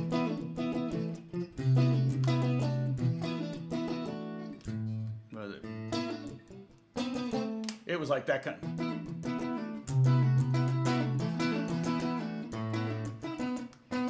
It was like, that was one of the tunes. It was like, it's really fast. So we're, they're just dancing like crazy, and they're having the crowd, the audience is having fun. And then I say, band says freeze. and they freeze. And I say, okay, now this time when we're vamping again. This time when I say freeze, stand on one foot. And then they stand on one foot. Okay, then I say, okay, this time now stand on no feet. And so then I get to that point in the song where I say, Malachi says freeze. Or not Malachi. I said that the band name was Body. Remember, it was that was my worst band name ever. No such thing as a good band name, though. And Body says freeze. And people were supposed to have 2 feet up in the air, suspending themselves for the next 10 to 15 seconds. And somebody got the idea, oh, I could suspend both feet in the air if I grab onto this awning above me. So one guy did that. Well, the problem was everybody saw what he was doing and they all did it too. So everybody jumps up and grabs onto this awning. They're all about this far off the ground. And all of a sudden I see buckles and the whole thing comes down and they're all holding on to it. So it didn't really land on anybody. They're just like the legs to the awning broke. And I was like, oh. And the people that hired us, of course, it was their house. And they were, I forget, what was it? They were it was like one of the kids, it was like their birthday party. And they were like, don't worry about it. They felt worse than we did. I felt awful. I was like, I'm so sorry. I had no idea they were going to do this. I know, right? And I had no idea that was going to be the result. And the parents were like, no, Tom, don't worry. We were having fun. Everybody's having a good time. Nobody was hurt. That's the good thing. And I was like, yeah, thank God. And that was crazy. So yeah, I don't do the freeze. I should do it at church. That would be fun. Did I do it at church? I may have done it in worship one time. I think I did that once in worship just for fun. But anyway, the funniest, craziest things happen in bands when you're playing in bands. And Body was the first of my original bands that I tried. We wanted to get signed and all that, but it was interesting because the band dynamic thing is really, really tough. And I mean, I'm still friends with the other guys, but boy, in the moment of having a band, it's constant battle for egos. It's just, and it was a band where I was writing all the music, but the bass player was doing all the singing, so I couldn't do it without him. He had a really good voice, and the drummer was really good, but he was very busy. And the songs at the time, while they were fast, they weren't necessarily busy, because busy would be counterintuitive to a fast up-tempo new wave, a second British invasion type sound. And that would have been, we were constantly, and then the lead singer, Kurt, was really into like Bob Dylan and Tom Petty and the Beatles and Neil Young. So he was into more kind of basic stuff. He wasn't into, and I don't want to, just more classic rock kind of things. He wasn't really into new wave. And I was into like the Police, and of course Kirk was in the Police, but everybody was into the Police. And U2. Those were two bands that we could totally agree on. But I was listening to like bands like Love and Rockets and Duran Duran and I was, Adam Ant, and really into Elvis Costello and things like that. So a lot of the songs that I wrote were in those vein. And so I don't think there was a lot of love for the music for the guy that had to sing it, and that's a drag. So there's that issue. And then the drummer, the bass player who's got to play with the drummer, he was constantly fighting with the drummer about, can you play simpler? And the drummer is sitting back there going, well, anybody can do this, and so he was frustrated.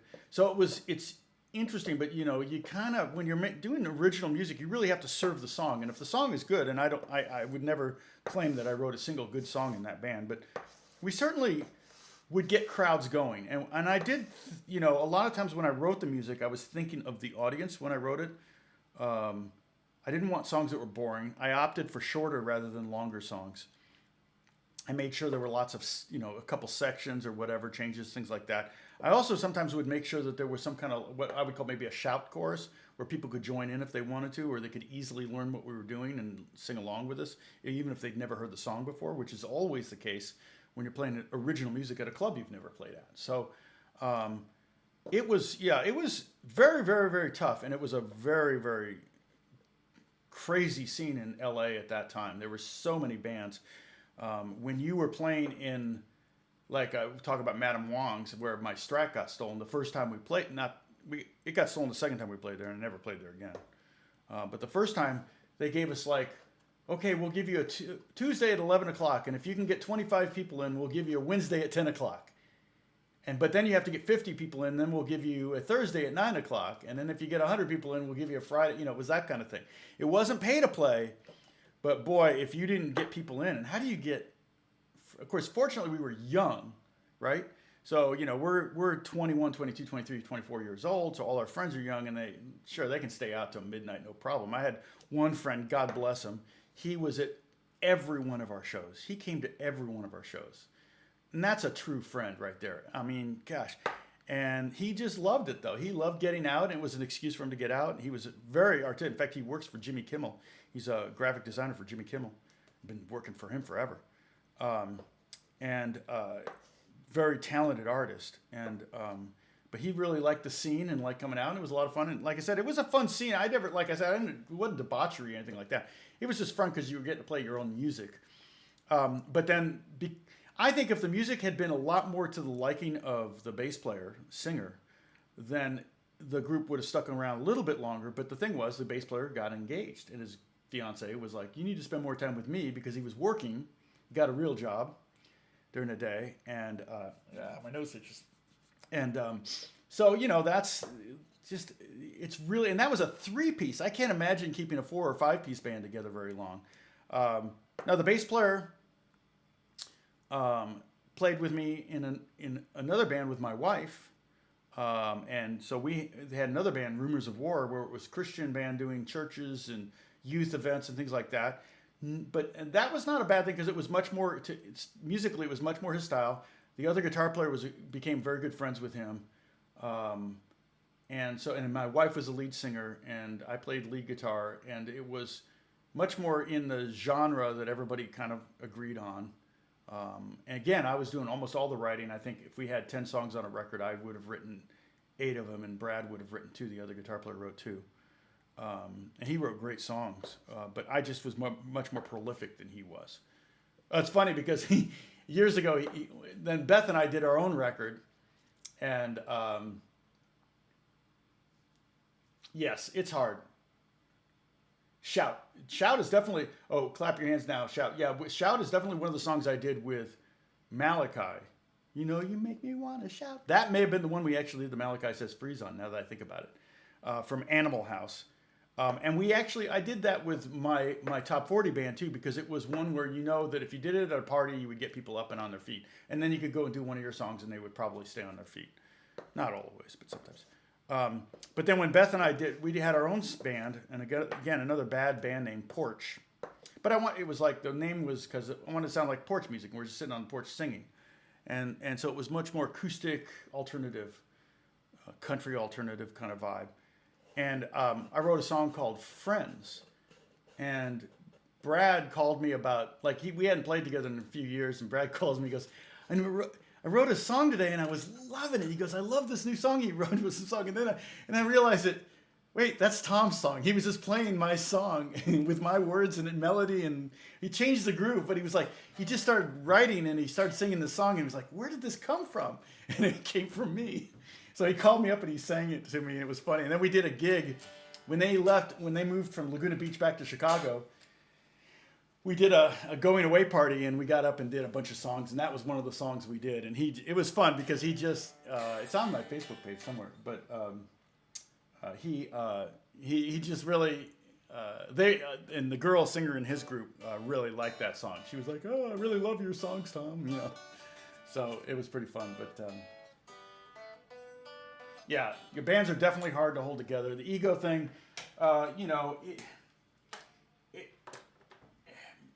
it's amazing that U2 has been together as long as they have. Rolling Stones, they've had a couple things happen, but for the most part, they're 4 of the 5 original no, 3 of the original 5 musicians. That's pretty darn good. And the Beatles weren't going to make it. You know, you can look at almost any band that didn't make it, and you can go, yeah, I can see why that wouldn't make it. I actually saw the Stones at the L.A. Coliseum with Guns N' Roses and Living Color, and it was the night after. Um, what's his name? The lead singer for the Guns N' Roses, Axl Rose, quit the band on stage. So we went to the show not knowing if they were going to play, and they did, and he was back up there playing with them. So that was crazy. That was the loudest concert I'd ever been to, and it was funny because it was a drummer in our band, Rumors of War. It was his dad who worked for Warner Brothers and got us the tickets, and they were great seats, and so we had a whole bunch of seats together. It was a lot of fun. They were free. Can't beat it. But man, it was so stinking loud, unbelievably loud. Yeah, that was a Steel Wheels tour. But it was so good to see the Stones. It was so good. And they were old then. I'm like, now I'm older than they were then, which is really weird to think.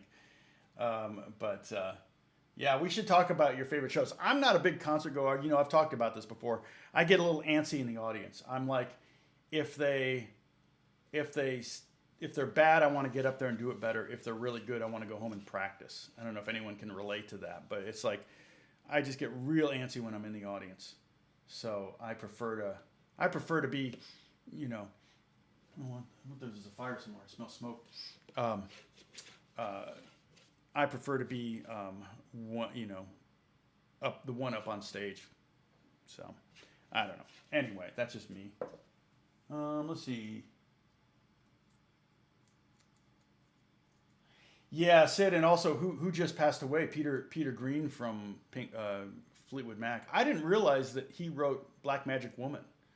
I think I knew that at some point, but then forgot and then learned again. You know, just things that you don't have to remember. Steel Pulse, yeah, broke my ears. That was the next tour, wasn't it, or something like that? Steel Wheels. Oh, Steel Pulse. Who's Steel Pulse?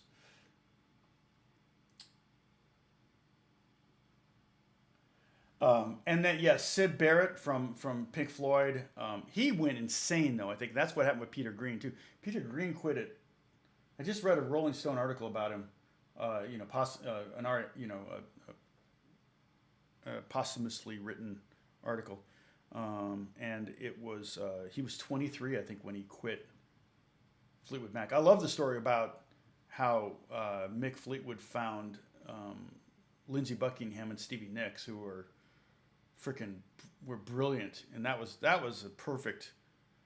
band was a perfect storm. Those records are so good. I mean, those two records in particular. There is a classic albums. If you go to Amazon Prime, you can watch classic albums series. It's a documentary series, and there's one for Rumors. And you can watch that. There's a great one on Steely Dan Asia. If you like that record, it's really good. I love it. I love it when they. There's a whole bunch of. There's Elton John. You could buy Yellow Brick Road. There's a Pink Floyd one up there too. I think Dark Side of the Moon is up there. And what they do is it's usually 20 or 30 years later after they record it. They did Unforgettable Fire, which was really cool. And what they do is they go through and they pull up the tapes and put them on. Or actually, I think what they've done is they've moved the tapes over to Pro Tools. They got the Pro Tools sessions up of the original recordings, and they go through and they have it laid out pretty much like they had it laid out, and they marked on the board like this. Here's Bono's vocal. Here's the kick, snare, all that stuff, right? And they'll go through and solo stuff and go, oh wow, I can see why we didn't use that. There's stuff that they didn't use or whatever, and they have great stories about. The recording of it and how some songs, like I think Unforgettable, was it Unforgettable Fire they did? Was that the Brian Eno one that produced it? Brian Eno produced Unforgettable Fire. Steve Lillywhite produced everything, but maybe Joshua Tree. I can't remember. One of the songs took forever, and some of the songs were like done really quick. So, but yeah, it's a great series. Oh yeah, Wish You Were Here. Yeah. Yeah, that is sad. I didn't realize Wish You Were Here was written for Sid Barrett. That's sad. Yeah. And probably the lyric refers to his brain, not him personally. Like, I wish you were here. Because I think it was a drug-related thing. That's just what happened with Peter Green. I think he had a bad acid trip and never was normal after that, which is just like, oh, so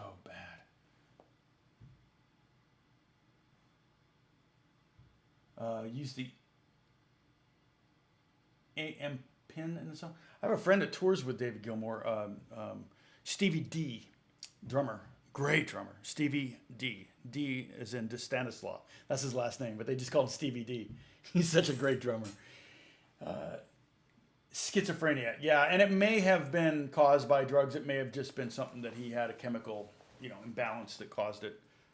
Maybe something that they could have treated more today than they could have back then. I don't know, because they kind of treated some of those mental disorders in kind of barbaric ways back in the day. So, yeah, that makes sense. Yeah, but the schizophrenia could be brought on by a drug overdose, or a drug use of drug.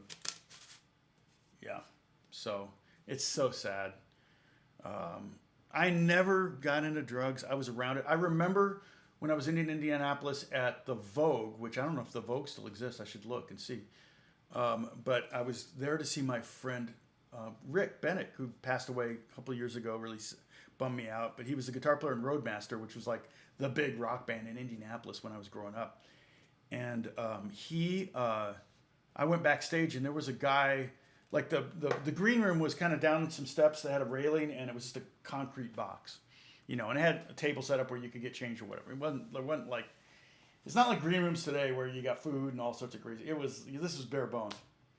It was just a place where you could hang out. And I started going in there, and there was a guy who was holding on the hand railing and flailing his body over the railing on both sides, on the stairs and then down to the ground, and he wouldn't let go with his hand. And it was like, there's no way you could intentionally do that to your body, to the way he was contorting. And I almost convinced that he was breaking his arm like multiple times as he was doing it. It was crazy. And he was having a heroin overdose. It was like within 5 minutes, the paramedics were there. And this is before, I think it was before 911. You actually had to call an ambulance or call the police. Yeah, it was crazy.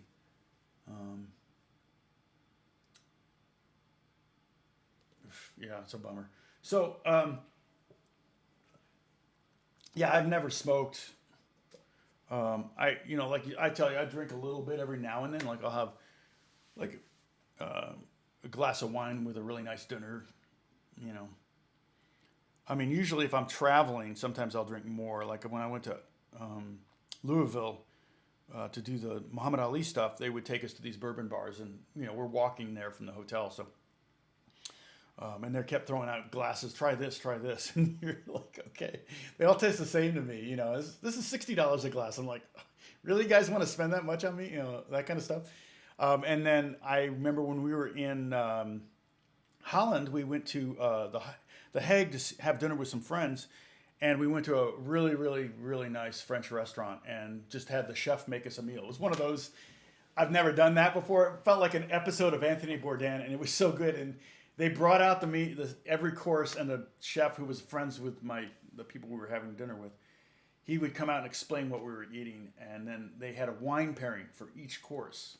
So it was 4 glasses of wine because it was 4 courses, including a dessert course, and so it was a dessert wine. So I had 4 pretty hefty glasses of wine, and I'm such a lightweight. I was, and it was funny because Beth and I were thinking. We'd met them this couple when we were in Barcelona, and they're much younger than us. Like they're in their mid-30s, we're in our mid-50s at the time, and but we just hit it off. We had a great dinner in Barcelona. We thought, and they live at the Hague. They both work they're both attorneys for the government of the Netherlands government, and so we went out to this dinner, and Beth and I were both worried, like, okay, we had a good time that one time, but are we going to have anything to talk about for an hour? Are we going to go get half hour into this meal and just think like, oh, we got to get through this night, 6 hours later, they had to kick us out. And we had to leave because if I didn't leave right then, we wouldn't make the last train back to Amsterdam. So that was That was but it was we had a great time, and maybe the wine contributed, but no, we just had a wonderful time with them. Great couple. He had coronavirus, and he was knocked out for 6 weeks, I think. She had it, but she had no symptoms. So most people that have it don't have any symptoms or very, very light symptoms. So plastered. What's your slang, Dennis? What's your slang for plastered, Dennis? Snockered? Is that one? Did somebody say, what's plastered mean? Did I say plastered? Oh, Old Rasa. Oh, Steel Pulse. Yeah. Dennis, I know who Steel Pulse is. Yeah. Duh, sorry. I was still thinking Steel Wheels. And I thought, did they have a second tour called Steel Pulse? But you're right. Yeah. Those bands can be real loud. And I was talking about earlier, like the sound that I've got up right now. Basically, I dimed a deluxe. No, Princeton. This is a Princeton deluxe. Right? And I was telling you about deluxes are really good amps for just all-purpose amps. The Blackface Deluxes, like the not vintage ones, but you can get reissued Blackface Deluxes. Those things are great amps. And they have tremolo and I believe they have tremolo and reverb in them. Both are great. The tremolo and reverb on Fender amps are always good. But I've done gigs like I used to ask for twins. Like when you would ask, you have to when you're doing a gig, you would ask for backline, and you never know how loud you're going to need to be. So I always thought, I have a pedal board. I get all my tone from the pedal board. I'll bring a twin, or I'll ask for a twin. So I would do these gigs where I'd have a twin as backline, and I swear, like unbelievably ridiculously loud. No need for ever have a twin. You can't turn it past one. I think they're 120 watts or something. So it's just crazy. So a deluxe is a great amp. Twins are overkill in my opinion. I think they serve their purpose. Like they're great for if you want a great, clean, loud, clean sound. Because clean is hard loud because you've got to turn up. The amp starts distorting somewhere. Like if you crank an amp that has no preamp volume, if just the master, the tubes are going to distort, the speaker's going to distort, or some of the circuitries, in the preamp section is going to distort. It'll happen. But with a twin, you can't get that thing to distort. It's just loud and brittle clean. So I've learned not to ask for twins anymore. I always ask for deluxes, and they're actually easier to find now because everybody has deluxes. So I have a vintage, like a silver face 70s deluxe that I've had worked on, and it sounds great. You can't count on it. It's kind of old. Alex has a blackface deluxe that he really likes, and I've played through it, and it sounds great. So if I ever got another, like if I need an amp like that I just need a clean amp that I'm going to run pedals through, I'd probably get a blackface reissued deluxe. They're about $1,000, $900, something like that. You can probably find them a little cheaper on Craigslist. But yeah, they're pretty solid amps. Maybe they're a little bit more now list or street. I'm not sure. When Alex bought his, I think he paid $9 for it. So anyway, okay. I will talk to you guys later. We will pick up on pentatonics. I may go to pentatonic number 2. I may stay on pentatonic number 1. I don't know. I feel like, again, there's just so much richness in this scale. We may stick with it and move it around a little bit, and maybe I'll show you some other solos that use the scale in other places, and we can talk about that. And but anyway, I'm losing people because I'm just chit-chatting about nothing in particular. 34 likes. Good job, people. Thank you so much. So I'm going to end the stream now. Everybody take care. See you on Monday, Lord willing, if I'm able to do it. I think my daughter comes into town Monday, which is exciting. So I'll see her for a day or two. Oh, I hope it was a good lesson, Charlie. God bless you guys. I'll talk to you soon. Bye-bye. Oh, I may have to put this as not suitable for children, right? Because I said the F word earlier. I don't know if you caught that. And then what's the other thing? Oh, the story about at the military academy. So I may have to set this to not appropriate for children. Well, I never ever say it's made for children, so I think we're safe in that regard. So anyway, take care, Richard, AJ, David. Good to see you. Looks cold there. Looks lovely in Scotland. Those pictures you posted, I really loved them. So one more time, let me post the Discord link right here at the end. This link will stay good. So if you if you are show up at the Discord and you're a troll, Dennis will ban you. He will ban you with a hammer. So, but everybody's really cool there. It's all about the community, and it's all about me having someplace to upload all the paperwork that I create. Okay, so practice these as if you want. You can also do these with hammer-ons and pull-offs, and to give yourself another dimension on these. But start very slow and even. Dot, dot, dot, dot, dot, dot, dot, dot, dot, dot. Well, slower than that, obviously, but don't go groupings of 3. I don't want to hear dot, dot, dot, dot, dot, dot, 1, 2, 3, 1, 2, 3. No, it's got to be 1, 2, 3, 1, 2, 3, 1, 2, 3, 1, 2. Okay? So we'll talk about that more later. Maybe maybe what we can do is take little snippets of this, like 1 or 2 beats of this, and practice them in a loop. That might be a good exercise because there's also rhythmic things you need to think about, whether you're playing triplets or 8th notes or 16th notes. Okay? Anyway, God bless you. Thank you so much for watching, and I'll talk to you soon. Bye.